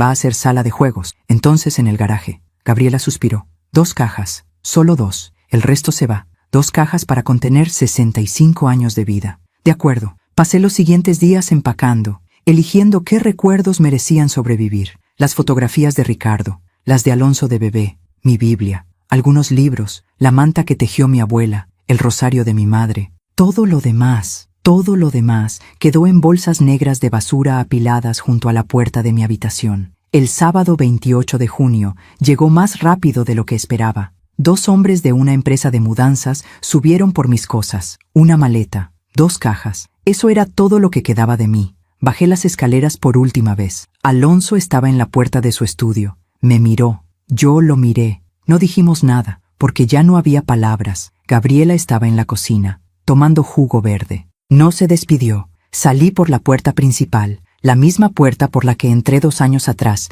llena de esperanza, pensando que finalmente tenía un hogar. El camión de la mudanza estaba esperando. Subí. El conductor arrancó. Miré por el espejo lateral. Vi la casa alejarse, la fuente de cantera, el sauce, las ventanas brillando bajo el sol de la tarde. Y lo último que vi fue a Alonso, parado en el marco de la puerta, con las manos en los bolsillos, inmóvil, viendo cómo su madre desaparecía de su vida, como si nunca hubiera estado ahí. Villa Dorada era exactamente lo que los folletos prometían: limpia, ordenada, con jardines bien cuidados y personal amable que sonreía demasiado. Pero ninguna cantidad de flores o paredes pintadas de colores alegres podía esconder lo que realmente era: un lugar donde la gente iba a esperar la muerte. Mi habitación era pequeña: una cama individual, un armario, un escritorio, una silla, una ventana que daba al estacionamiento. Nada del balcón con vista al jardín que tenía antes, nada de los techos altos, nada de espacio, pero era mío, en cierta forma retorcida, era mío. La primera semana no salí de mi habitación excepto para las comidas obligatorias. Me sentaba sola en una mesa del comedor, comía sin sabor y regresaba a encerrarme. Los demás residentes intentaron hablarme. Doña Lourdes, una mujer de 72 años con diabetes y artritis. Don Esteban, un viudo de 80, con Parkinson. La señora Refugio, que tenía Alzheimer y cada día creía estar en una época diferente de su vida. Todos amables, todos solos, todos abandonados por familias que ya no sabían qué hacer con ellos. Una tarde, doña Lourdes se sentó frente a mí durante la comida. «Usted es nueva, ¿verdad?» «Sí». «¿Hace cuánto llegó?» «Una semana». «Ah, todavía está en shock entonces». Levanté la vista, sorprendida por su franqueza. «¿Shock?» «Sí, todos pasamos por eso. Los primeros días uno cree que es temporal, que la familia va a recapacitar, que van a venir por uno, pero después uno acepta que esto es permanente». «¿Cuánto tiempo lleva usted aquí?» 3 años. ¿Y su familia la visita?» Doña Lourdes sonrió con tristeza. «Mi hijo vino 2 veces el primer mes, después una vez cada 3 meses. El año pasado vino en Navidad. Este año todavía no ha venido. Dice que está muy ocupado». «Lo siento». «No lo sienta. Así son las cosas. Los hijos crecen, hacen su vida, y uno se queda atrás, como muebles viejos». Sus palabras resonaron en mí porque eran exactamente lo que yo había vivido. «¿Y usted cómo lo soporta?» Al principio no lo soportaba. Lloraba todas las noches, me negaba a comer, quería morirme. Pero después entendí algo importante. Que ellos no van a cambiar, que uno puede pasar lo que le quede de vida esperando amor que no va a llegar, o puede soltar, dejar ir y encontrar paz en otra parte. ¿Y lo logró? ¿Encontrar paz? Doña Lourdes me miró con ojos sabios, cansados. Algunos días sí, otros no, pero ya no me duele como antes. Y eso ya es algo. Esa conversación me quedó dando vueltas durante días. ¿Era eso lo que me esperaba? ¿Años esperando visitas que no llegarían? ¿Años fingiendo que no me dolía el abandono? Una noche, 2 semanas después de mi llegada, no pude dormir. Me levanté y caminé por los pasillos de la residencia. Todo estaba en silencio. Solo se escuchaban los ronquidos de algunos residentes, el zumbido del aire acondicionado, mis pasos contra el linóleo. Llegué a la pequeña capilla que había en el primer piso. Entré. Las bancas de madera estaban vacías. Un crucifijo colgaba en la pared. 2 veladoras encendidas iluminaban apenas el espacio. Me senté en la primera banca, y por primera vez en semanas no pensé en mi dolor, pensé en mi vida, en todo el camino recorrido. ¿Qué había hecho con mis 65 años? Trabajé. Crié a mi hijo. Me sacrifiqué. Me anulé. Viví para otro. Y cuando ese otro decidió que ya no me necesitaba, me quedé vacía, sin identidad propia, sin sueños propios, sin vida propia. Todo lo que era, todo lo que había construido, estaba atado a Alonso. Y cuando ese lazo se cortó, yo dejé de existir. Pero ahí, en esa capilla pequeña y silenciosa, entendí algo. Todavía estaba viva. Todavía respiraba, todavía pensaba, todavía sentía, y mientras hubiera vida, había posibilidad de cambio. No para recuperar a Alonso, eso ya estaba perdido, sino para recuperarme a mí misma, a la Blanca que existía antes de ser madre, antes de ser viuda, antes de ser estorbo. ¿Quién era esa Blanca? Traté de recordar, retrocedí en mi memoria, antes del matrimonio, antes de Ricardo, cuando tenía 20 años y estudiaba secretariado. Soñaba con viajar, con conocer el mar, con aprender francés, con leer todos los libros de la biblioteca municipal. Sueños pequeños, sencillos, pero míos. ¿Qué pasó con esos sueños? Los enterré. Bajo responsabilidades, bajo sacrificios, bajo la idea de que una buena madre no piensa en sí misma. Pero ahora ya no era madre de nadie. Al menos no en el sentido práctico. Ahora solo era Blanca. Y tal vez, solo tal vez, eso era suficiente. Salí de la capilla con algo extraño en el pecho. No era felicidad, todavía no, pero era algo parecido a claridad.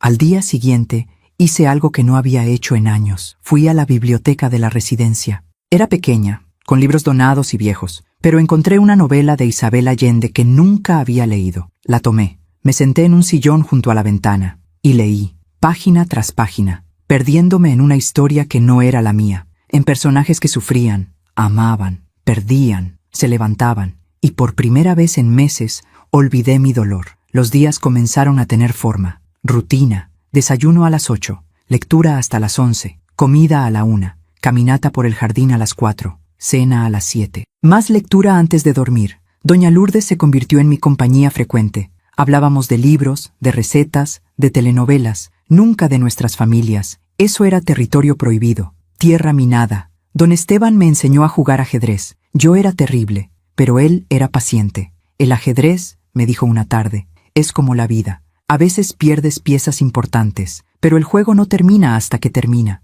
Mientras tu rey siga en pie, hay esperanza. Palabras simples, pero profundas. Pasó un mes, luego 2. Alonso no llamó, no visitó, no escribió. Al principio dolía. Cada día esperaba. Cada vez que sonaba el teléfono de la recepción pensaba, es él, pero nunca era. Y poco a poco dejé de esperar. Gabriela debió haber tenido al bebé para septiembre. Niño o niña, no lo supe, porque nadie me avisó. Tenía un nieto en el mundo y ni siquiera sabía su nombre. Eso debió destruirme. Pero en lugar de eso, algo extraño sucedió. Me liberó. Porque mientras tuve esperanza de que me incluyeran, viví atada, esperando, sufriendo, dependiendo emocionalmente de migajas de atención. Pero cuando esa esperanza murió completamente, cuando acepté que nunca iba a recibir lo que esperaba, fui libre, libre de expectativas, libre de necesidad, libre de ese amor que asfixiaba que Alonso mencionó. En octubre, 3 meses después de mi llegada a Villadorada,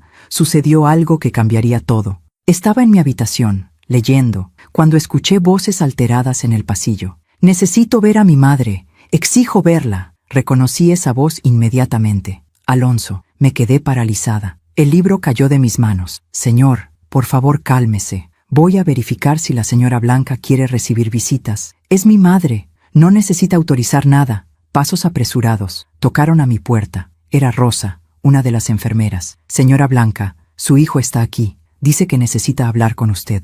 ¿Quiere que lo deje pasar? Mi corazón latía desbocado. Parte de mí quería correr a abrazarlo. La parte vieja, la parte que todavía era la madre necesitada. Pero había otra parte, la nueva, la que había aprendido a soltar. Dígale que pase. Rosa asintió y se fue. Segundos después, Alonso entró. Se veía terrible. Ojeras profundas, barba de varios días sin rasurar, el traje arrugado, nada que ver con el hombre impecable que yo conocía. Mamá, me quedé sentada en mi silla junto a la ventana. No me levanté, no corrí a abrazarlo. Alonso, mamá, necesito hablar contigo. Es urgente. Habla. Él se pasó las manos por el cabello. Estaba nervioso, desesperado. Todo se salió de control. ¿Qué cosa? Gabriela, el bebé, la casa, todo. Me quedé en silencio, esperando. Ella perdió el bebé a las 12 semanas. Fue devastador. Sentí una punzada de dolor. No por Gabriela, por esa vida que no llegó a ser. Lo siento mucho. Después del aborto, todo cambió. Gabriela se volvió diferente, obsesiva, paranoica. Dice que fue mi culpa, que el estrés de todo lo que pasó contigo causó la pérdida. ¿Y tú qué crees? No lo sé. Los doctores dijeron que fue algo natural, que pasa, pero ella no lo acepta. Me culpa a mí, te culpa a ti, culpa a todos. Alonso, ¿por qué estás aquí? Porque necesito tu ayuda. La respuesta me dejó sin aire. ¿Mi ayuda? Después de todo lo que pasó, sé que no tengo derecho. Sé que fui terrible contigo. Pero mamá, estoy perdido. No sé qué hacer. Gabriela quiere divorciarse. Dice que ya no me ama, que solo estuvo conmigo por dinero y estatus. Y ahora quiere la mitad de todo. La casa, el negocio, todo. Debí sentir satisfacción, justicia poética. Te lo dije, pero no sentí nada de eso, solo sentí tristeza. ¿Y qué esperas que yo haga? No sé, orientarme, decirme qué hacer. Tú siempre supiste qué hacer. No, Alonso, yo no siempre supe qué hacer, solo hice lo que pude con lo que tenía. Cometí errores, muchos, y uno de esos errores fue hacerte creer que yo tenía todas las respuestas. Mamá, por favor, no, escúchame. Tú tomaste decisiones, elegiste a Gabriela, elegiste sacarme de tu vida, elegiste construir un futuro que no me incluía, y esas decisiones tienen consecuencias, buenas y malas. Ahora te toca vivir con ellas. ¿Entonces no vas a ayudarme? No dije eso, pero tampoco voy a resolverlo por ti. Ya no soy tu salvadora. Ya no soy tu red de seguridad. Eres un hombre adulto, con recursos, con educación. Vas a encontrar la forma de salir adelante, como yo lo hice cuando me quedé viuda con un hijo pequeño. Alonso se dejó caer en mi cama, puso su rostro entre sus manos. Lo arruiné todo. Sí, lo hiciste. ¿Cómo vivo con eso? Como todos, un día a la vez, aceptando, aprendiendo, creciendo. Levantó la vista. Tenía los ojos rojos. Te extraño, mamá. Esas 3 palabras, las que esperé escuchar durante meses, pero ahora, en este momento, no me provocaron lo que esperaba. No sentí alivio, no sentí victoria, no sentí que finalmente había ganado, solo sentí calma. Yo también te extraño, hijo, pero no al Alonso que fuiste conmigo en esos últimos meses. Extraño al niño que eras, al joven que fuiste, antes de que el éxito, el dinero y Gabriela cambiaran quién eras. ¿Puedo recuperar eso? ¿Puedo volver a ser ese? No lo sé. Esa es una pregunta que solo tú puedes responder. Nos quedamos en silencio durante varios minutos. Finalmente, Alonso se puso de pie. ¿Puedo venir a visitarte? ¿De vez en cuando? Lo pensé. De verdad lo pensé. La Blanca de antes habría dicho que sí inmediatamente. Habría aprovechado cualquier oportunidad de estar cerca de su hijo. Pero la nueva Blanca, la que estaba aprendiendo a vivir sin necesidad, sabía que tenía que poner límites. Puedes, pero con una condición. ¿Cuál? Que no vengas a descargar tus problemas, que no vengas buscando que yo te solucione la vida. Si vienes, que sea porque realmente quieres verme. A mí, a tu madre, no a tu consejera, no a tu salvadora, solo a mí. Alonso asintió lentamente. Entiendo. Y otra cosa, no me cuentes sobre Gabriela, no me incluyas en su drama. Yo pagué un precio muy alto por tu matrimonio. No voy a seguir pagando. De acuerdo, se acercó. Por un momento pensé que iba a abrazarme, pero solo puso su mano sobre mi hombro. Gracias, mamá. No me agradezcas. Solo aprende de todo esto, de lo que perdiste, de lo que hiciste, para que cuando tengas otro hijo, si es que lo tienes, no repitas los mismos errores. Lo voy a intentar. Se dio la vuelta y caminó hacia la puerta. Antes de salir, volteó. ¿Sabes? Tienes razón. Sí voy a tener que aprender a vivir con las consecuencias. Y una de esas consecuencias es vivir sabiendo que lastimé a la persona que más me amó en este mundo. No la que más te amó, la que más se sacrificó por ti, que es diferente. El amor verdadero no exige sacrificio, solo da, libremente. Alonso salió, y yo me quedé sola en mi pequeña habitación de Villa Dorada. Pero esta vez, la soledad no dolía, porque era una soledad elegida, una soledad con dignidad.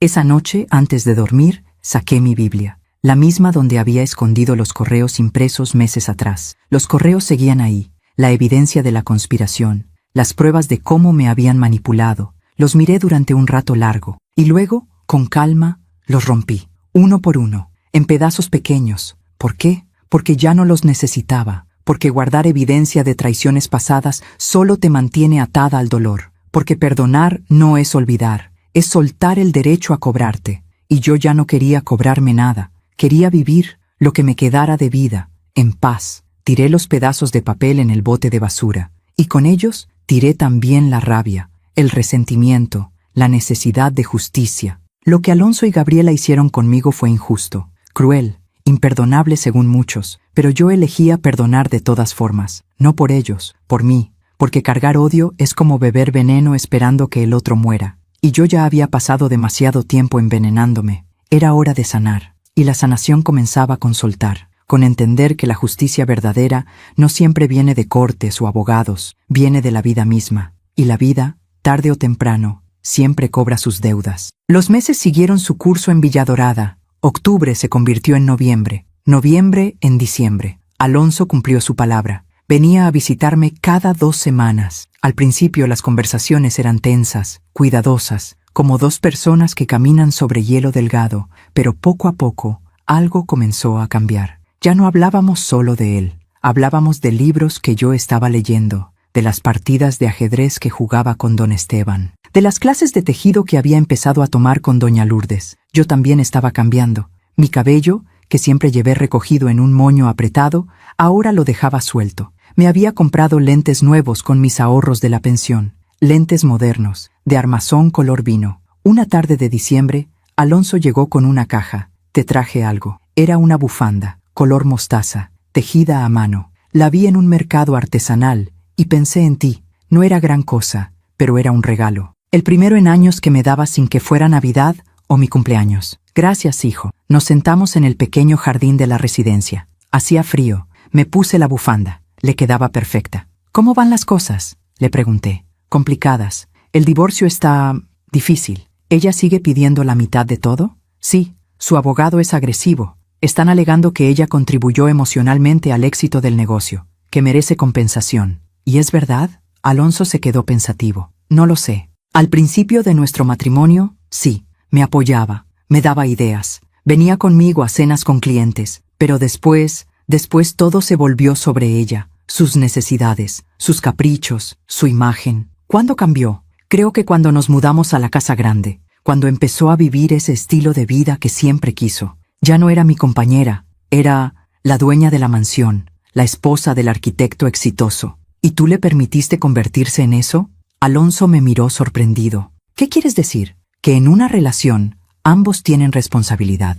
Ella se convirtió en lo que se convirtió porque tú lo permitiste. Porque te convenía tener una esposa bella, elegante, que luciera bien en eventos, así como yo te permití a ti que me convirtieras en la madre sufrida, la mártir. Ambos fuimos cómplices de nuestras propias destrucciones. Alonso no respondió, pero vi en sus ojos que mis palabras habían llegado. Mamá, ¿cómo aprendiste todo esto? ¿Cómo llegaste a esta paz? No fue de la noche a la mañana. Fue dolor, fue soledad, fue obligarme a mirarme al espejo y aceptar mi parte de culpa. Fue leer, pensar, hablar con gente que también ha perdido. Fue entender que el perdón no es un sentimiento, es una decisión que tomas cada día. ¿Me perdonaste? La pregunta flotó entre nosotros como humo. Estoy en proceso. Algunos días sí, otros todavía me duele, pero ya no te odio. Y eso, hijo, ya es mucho. Alonso asintió lentamente. Vi lágrimas en sus ojos. Yo no sé si pueda perdonarme a mí mismo. Entonces trabaja en eso, porque la culpa que no procesas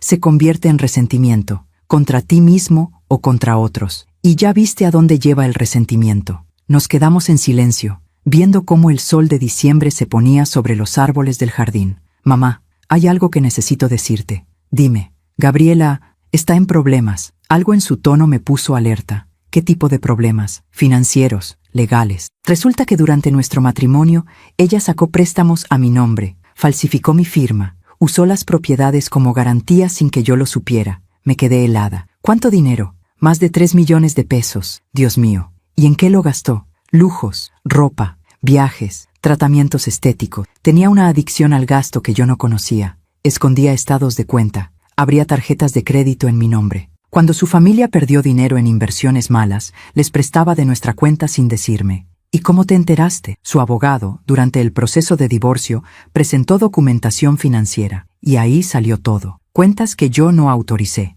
Deudas que yo no sabía que existían. Cuando confronté a Gabriela, lo admitió. Y no solo eso, se justificó. Dijo que ella merecía ese estilo de vida, que yo le debía eso por todo lo que ella había soportado en nuestro matrimonio. ¿Soportado? Soportarte a ti. Según ella, lidiar contigo durante esos meses fue tan estresante que merecía compensación. Una risa amarga salió de mi garganta. O sea que soy cara, muy cara. 3 millones de pesos. Alonso no rió. Estaba demasiado devastado. Mi contador me dijo que puedo demandarla por fraude, que tengo todas las pruebas, que podría ir a la cárcel. Pero yo no sé si quiero llegar a eso. ¿Por qué no? Porque todavía no lo sé. Una parte de mí todavía siente algo por ella. O tal vez solo siento lástima, o culpa por no haberme dado cuenta antes. Alonso, escúchame bien. Lo que Gabriela hizo es un delito. No es un error. No es un malentendido. Es fraude. Y si no hay consecuencias, ella va a seguir haciéndolo. Si no contigo, con otra persona.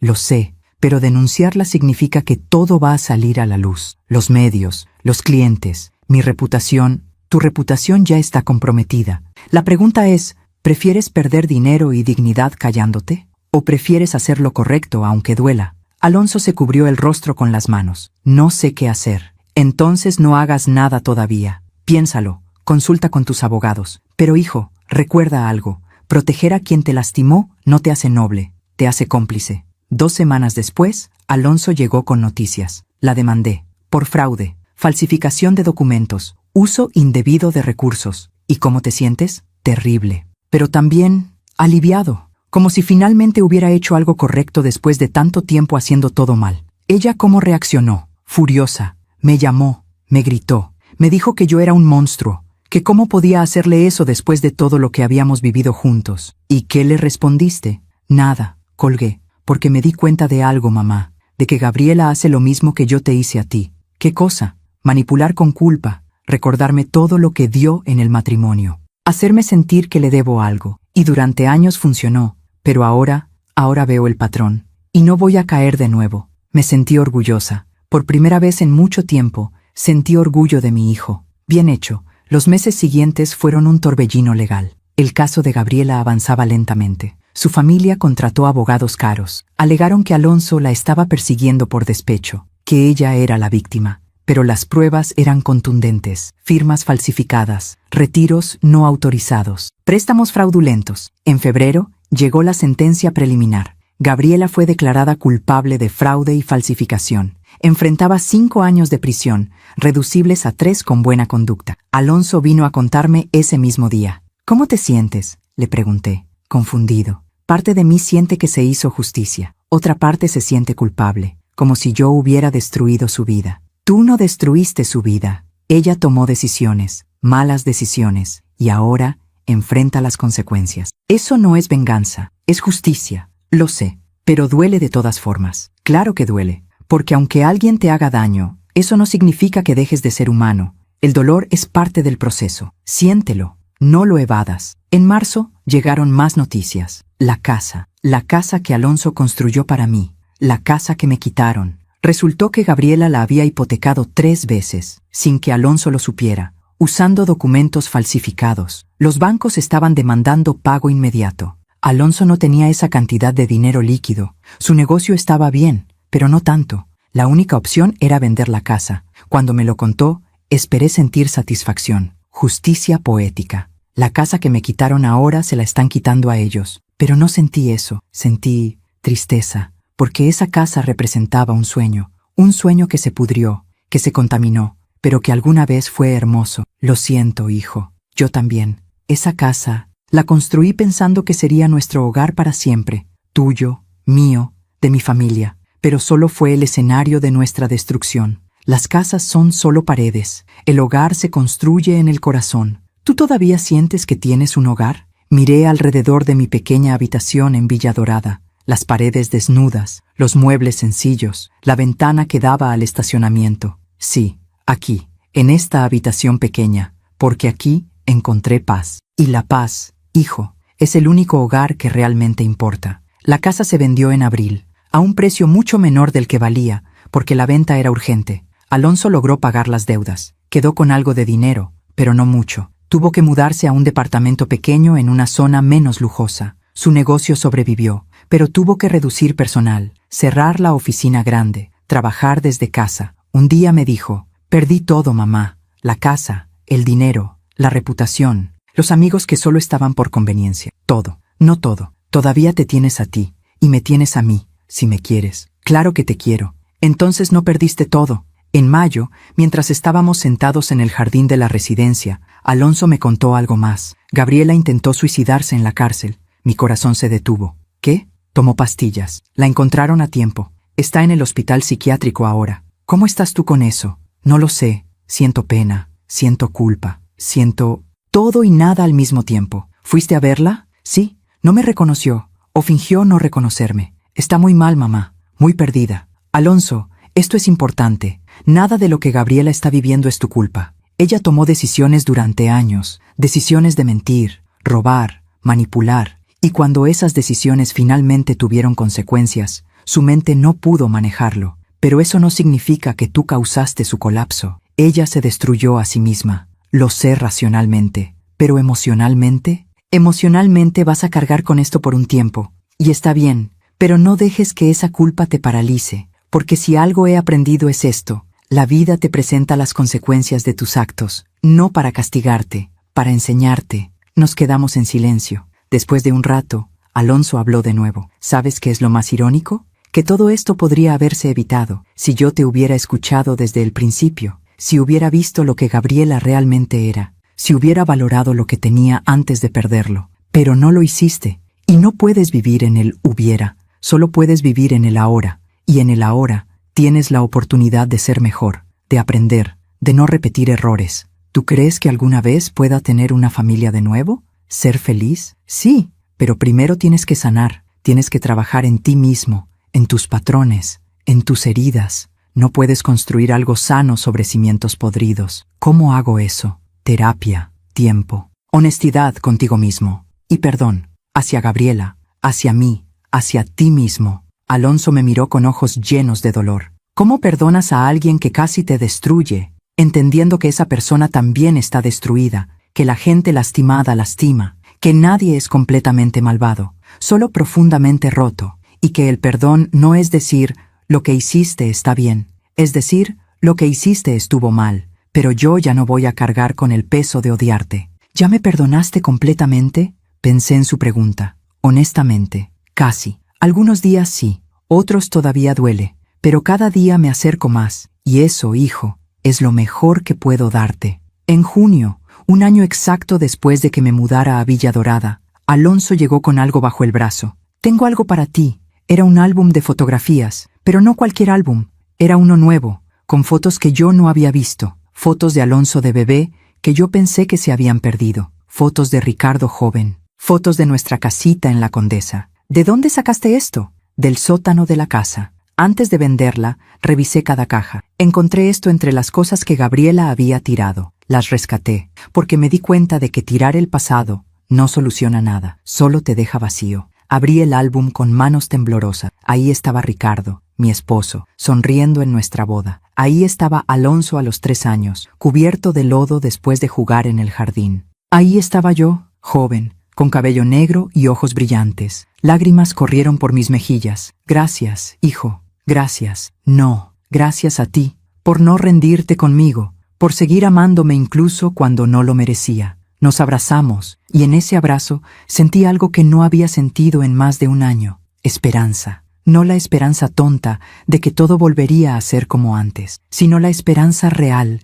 de que podíamos construir algo nuevo, algo diferente, algo más honesto. Esa noche, sola en mi habitación, miré las fotografías una por una, y entendí algo profundo. La justicia no siempre llega como uno espera, no siempre es rápida, no siempre es obvia, pero llega. Gabriela perdió su libertad, su salud mental, su reputación. Alonso perdió su casa, su dinero, su matrimonio. Yo perdí mi hogar, mi ilusión, mi rol como madre necesitada. Pero en esas pérdidas también ganamos algo. Gabriela, tal vez, tendrá la oportunidad de enfrentar sus demonios en terapia. Alonso aprendió que el éxito material no vale nada sin integridad, y yo aprendí que mi valor no depende de cuánto me necesiten otros. La vida siempre cobra sus deudas, no con venganza, con lecciones, y las lecciones más profundas siempre duelen. Pero ese dolor nos hace sabios. 2 años después de aquel día en que salí por última vez de la casa que alguna vez llamé hogar,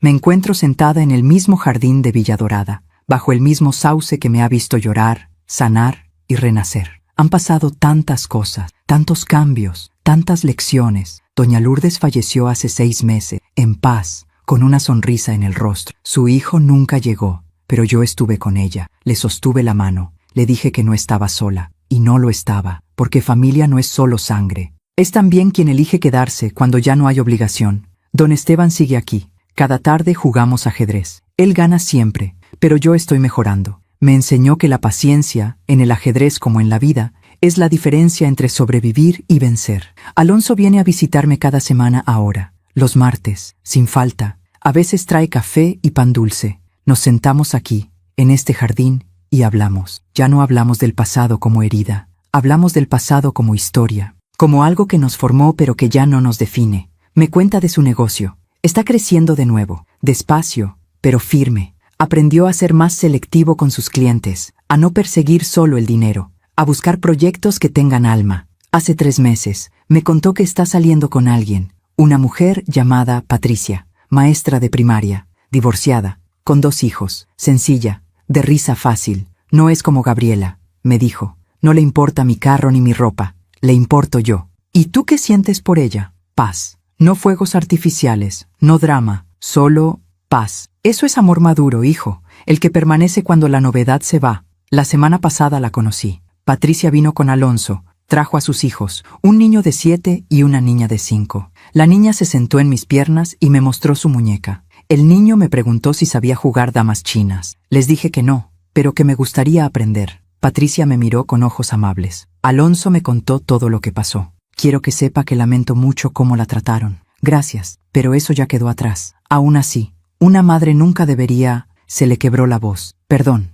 yo perdí a mi mamá hace 2 años y daría cualquier cosa por tenerla de nuevo. Así que me rompe el corazón saber que hubo gente que la tuvo y no la valoró. Sus palabras me conmovieron, porque venían de un lugar genuino, de alguien que sabe lo que es perder. ¿Puedo preguntarle algo?, dijo Patricia después de un momento. Claro. ¿Cómo lo hizo? ¿Cómo perdonó? La pregunta flotó en el aire como una mariposa delicada. No fue un momento, fue un camino, largo, doloroso. Algunos días caminaba hacia adelante, otros retrocedía, pero seguí caminando. Y un día me di cuenta de que el perdón no era para ellos, era para mí, porque cargar odio es como beber veneno esperando que el otro muera. Patricia asintió. Sus ojos brillaban con lágrimas contenidas. Alguna vez me llamó loca. Años después, vi ese mismo vacío en su mirada mientras estaba sola en aquel hospital. La vida siempre cobra sus deudas. Alonso me preguntó a qué me refería. Le conté que había escuchado, por una vecina de Villa Dorada que tenía contactos,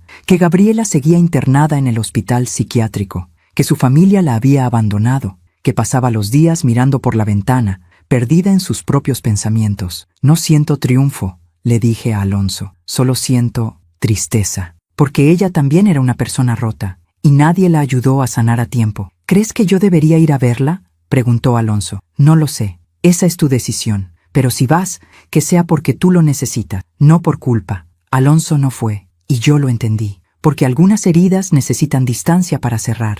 Esta mañana, mientras tomaba mi té junto a la ventana, recibí una llamada. Era de un número desconocido. ¿Señora Blanca Estevillo? Sí. Habla el licenciado Ramírez, del despacho jurídico Montes y Asociados. Se me heló la sangre. Ese era el despacho que había tramitado mi salida de la casa. ¿Qué necesita? Llamo para informarle sobre un asunto legal que le concierne. ¿Podría venir a nuestras oficinas mañana a las 10 de la mañana? ¿De qué se trata? Preferiría explicárselo en persona. Es delicado. Colgué con un mal presentimiento. Le conté a Alonso. Él insistió en acompañarme. Al día siguiente, fuimos juntos al despacho. Era un edificio elegante en Polanco, pisos de mármol, recepcionistas perfectamente arregladas. Nos hicieron pasar a una oficina enorme. El licenciado Ramírez era un hombre de unos 60 años, con traje gris y lentes de aumento. Señora Blanca, gracias por venir. Señor Alonso, qué bueno que lo acompaña. ¿Qué es esto?,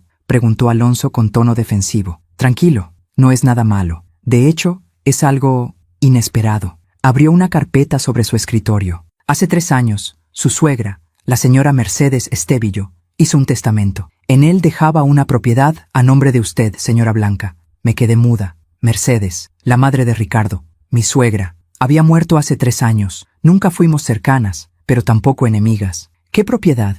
Una casa en Cuernavaca, con terreno amplio. La señora Mercedes especificó en su testamento que esta propiedad era para usted, como agradecimiento por haber cuidado tan bien a su hijo Ricardo y a su nieto Alonso. Pero yo no sabía nada de esto. El testamento se abrió cuando murió la señora Mercedes, pero por una confusión administrativa no se le notificó a tiempo. Y luego, con todo lo que pasó con su situación de vivienda, el asunto quedó archivado. Hasta ahora, cuando yo, revisando casos pendientes, encontré este documento. Miré a Alonso. Él estaba tan sorprendido como yo. ¿Eso significa que mi mamá es dueña de una casa? Exacto, Una casa de 3 recámaras, 2 baños, jardín amplio, en un fraccionamiento tranquilo de Cuernavaca.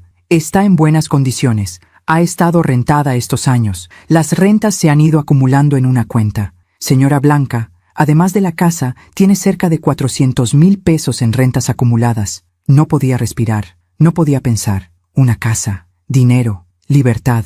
¿Esto es real?, pregunté con voz quebrada. Completamente real. Aquí están todos los documentos. Solo necesito que firme algunos papeles y la propiedad queda oficialmente a su nombre. Firmé con manos temblorosas. El licenciado me entregó las escrituras, las llaves, los estados de cuenta. Salimos de la oficina en silencio. Alonso y yo nos miramos en el estacionamiento. Mamá, ¿tienes una casa? Tengo una casa, repetí, todavía sin creerlo. ¿Qué vas a hacer? No lo sé. ¿Quieres que vayamos a verla? Esa misma tarde, manejamos a Cuernavaca. 1 hora y media en el coche. Alonso conducía. Yo miraba por la ventana, viendo cómo la ciudad se convertía en montañas, en árboles, en aire más limpio. La casa estaba en una calle tranquila, pintada de color terracota, puerta de madera, ventanas con rejas artísticas. Abrí la puerta con las llaves que me dieron. Entramos. La casa olía un poco a cerrado, pero estaba limpia. Los muebles eran sencillos pero funcionales. La cocina tenía estufa de gas y alacenas de madera. Las recámaras tenían buena luz. El jardín trasero tenía un árbol de mangos y espacio para plantar. Caminé por cada cuarto,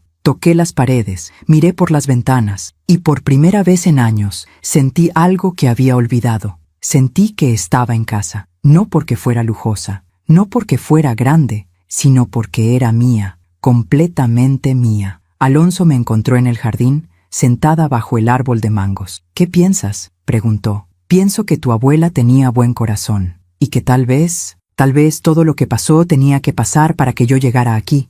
¿Te vas a mudar? No lo sé. Me gusta Villa Dorada. Tengo amigos ahí. Rutina, paz. Pero esto es tuyo. Podrías vivir aquí, con libertad total. La libertad no está en las paredes, hijo. Está en el corazón. Pero sí, creo que me gustaría pasar temporadas aquí. Tener mi propio espacio. Invitar a don Esteban a jugar ajedrez bajo este árbol. Invitarte a ti y a Patricia con los niños los fines de semana. ¿De verdad? Claro. Esta casa es grande. Hay espacio para todos, pero con límites, con respeto, con amor que no asfixia. Alonso se sentó junto a mí. «Mamá, ¿eres feliz?», la pregunta me sorprendió, porque hacía tanto tiempo que nadie me la hacía, ni siquiera yo misma. Sí, no de la forma que imaginé, no con la familia perfecta que soñé, pero sí, soy feliz con lo que tengo, con quién soy, con lo que aprendí. ¿Qué aprendiste? Que el amor verdadero suelta, que el perdón libera, que las pérdidas pueden ser regalos disfrazados, que nunca es tarde para empezar de nuevo, que el valor de una persona no está en cuánto dan, sino en quiénes son, y que a veces la vida te quita todo para enseñarte que lo único que realmente necesitas eres tú misma. Alonso me abrazó, un abrazo largo, apretado, honesto. Te amo, mamá, y siento tanto todo lo que te hice pasar. Lo sé, y yo también te amo. Pero hijo, ya es tiempo de soltar la culpa. Ambos. Yo suelto el dolor, tú sueltas la culpa.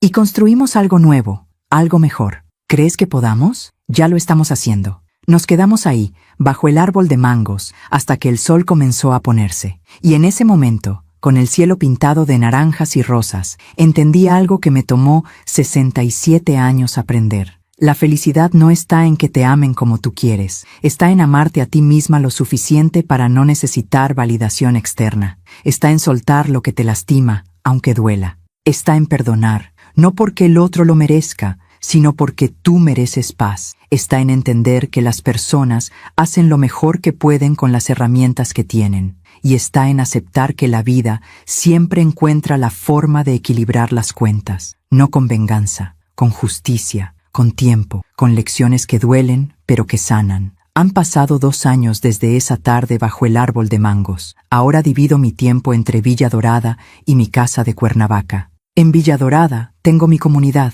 mis amigos, mi rutina que me da estructura. En Cuernavaca tengo mi libertad, mi jardín, mi espacio para pensar y crear. Empecé a escribir historias de mujeres que perdieron y encontraron, que cayeron y se levantaron, que fueron desechadas y florecieron de todas formas. Algunas de mis compañeras de la residencia me piden que les lea mis historias. Lloran, se reconocen, dicen, esa soy yo, y yo les digo, sí, esa eres tú. Y mira qué fuerte eres, todavía aquí, todavía de pie, todavía con historias que contar. Alonso y Patricia se casaron hace 6 meses, una boda pequeña en un jardín. Yo estuve ahí. Patricia me pidió que leyera un poema durante la ceremonia. Leí uno que escribí yo misma. El amor no es posesión, es libertad con raíces, es dar sin esperar, es sostener sin asfixiar, es caer y ayudar a levantarse, es perdonar sin olvidar, es construir puentes, no muros, es el jardín que se riega con constancia, no con tormentas de intensidad. El amor verdadero duele, pero sana. El amor verdadero cuesta, pero libera. Y el amor verdadero permanece, no por obligación, sino por elección. Todos lloraron, incluso yo. Los hijos de Patricia, ahora mis nietos adoptivos, me llaman Abuela Blanquita. Vienen a visitarme a Cuernavaca una vez al mes. Les enseño a plantar, a cocinar, a tejer. Les cuento historias, pero no de princesas que esperan rescate.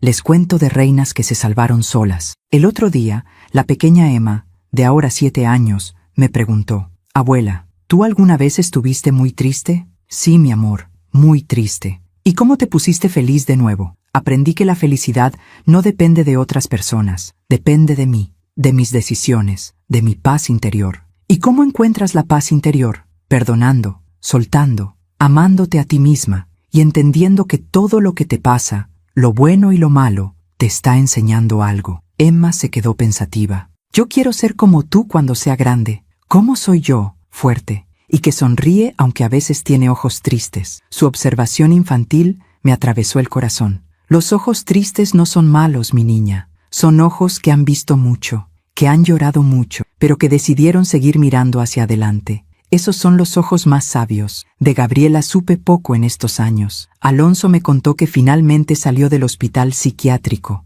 que su familia la recogió, que se mudó a otra ciudad, que está en tratamiento. No sé si aprendió algo, no sé si cambió, no sé si alguna vez entenderá el daño que causó, pero eso ya no es mi problema. Yo hice mi parte, perdoné, solté, seguí adelante. El resto es su camino, su lección, su vida. A veces, en las noches tranquilas de Cuernavaca, me siento en el jardín con una taza de café de olla, el mismo que me prohibieron hacer en aquella casa que ya no existe para mí, y miro las estrellas, y pienso en todo el camino recorrido. Pienso en la Blanca de hace 3 años, rota, humillada, sintiendo que su vida había terminado, y miro a la Blanca de ahora, entera, digna, sabiendo que su vida apenas está comenzando de verdad, porque nunca es tarde para renacer, nunca es tarde para encontrarte a ti misma, nunca es tarde para elegir la paz sobre la amargura, y nunca, nunca es tarde para entender que tu valor no depende de cuánto te amen otros, sino de cuánto te amas tú.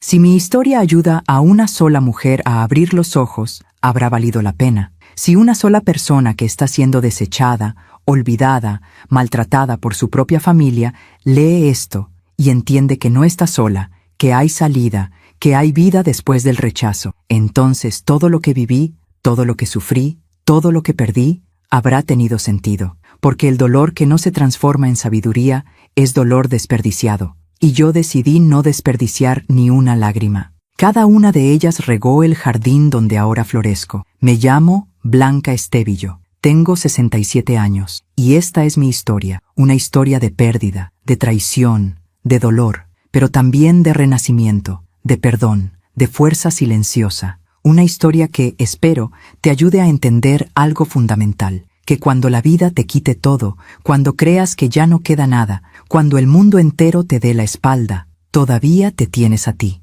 Y tú, mi querida amiga que escuchas esto, eres suficiente, siempre lo has sido. Solo tenías que perderlo todo para descubrirlo. Que Dios te bendiga, que encuentres tu paz, que aprendas a soltar lo que te lastima y que nunca, nunca olvides tu valor, porque eres invaluable, incluso si nadie más lo ve, especialmente si nadie más lo ve. Hasta la próxima historia, hasta la próxima lección de vida.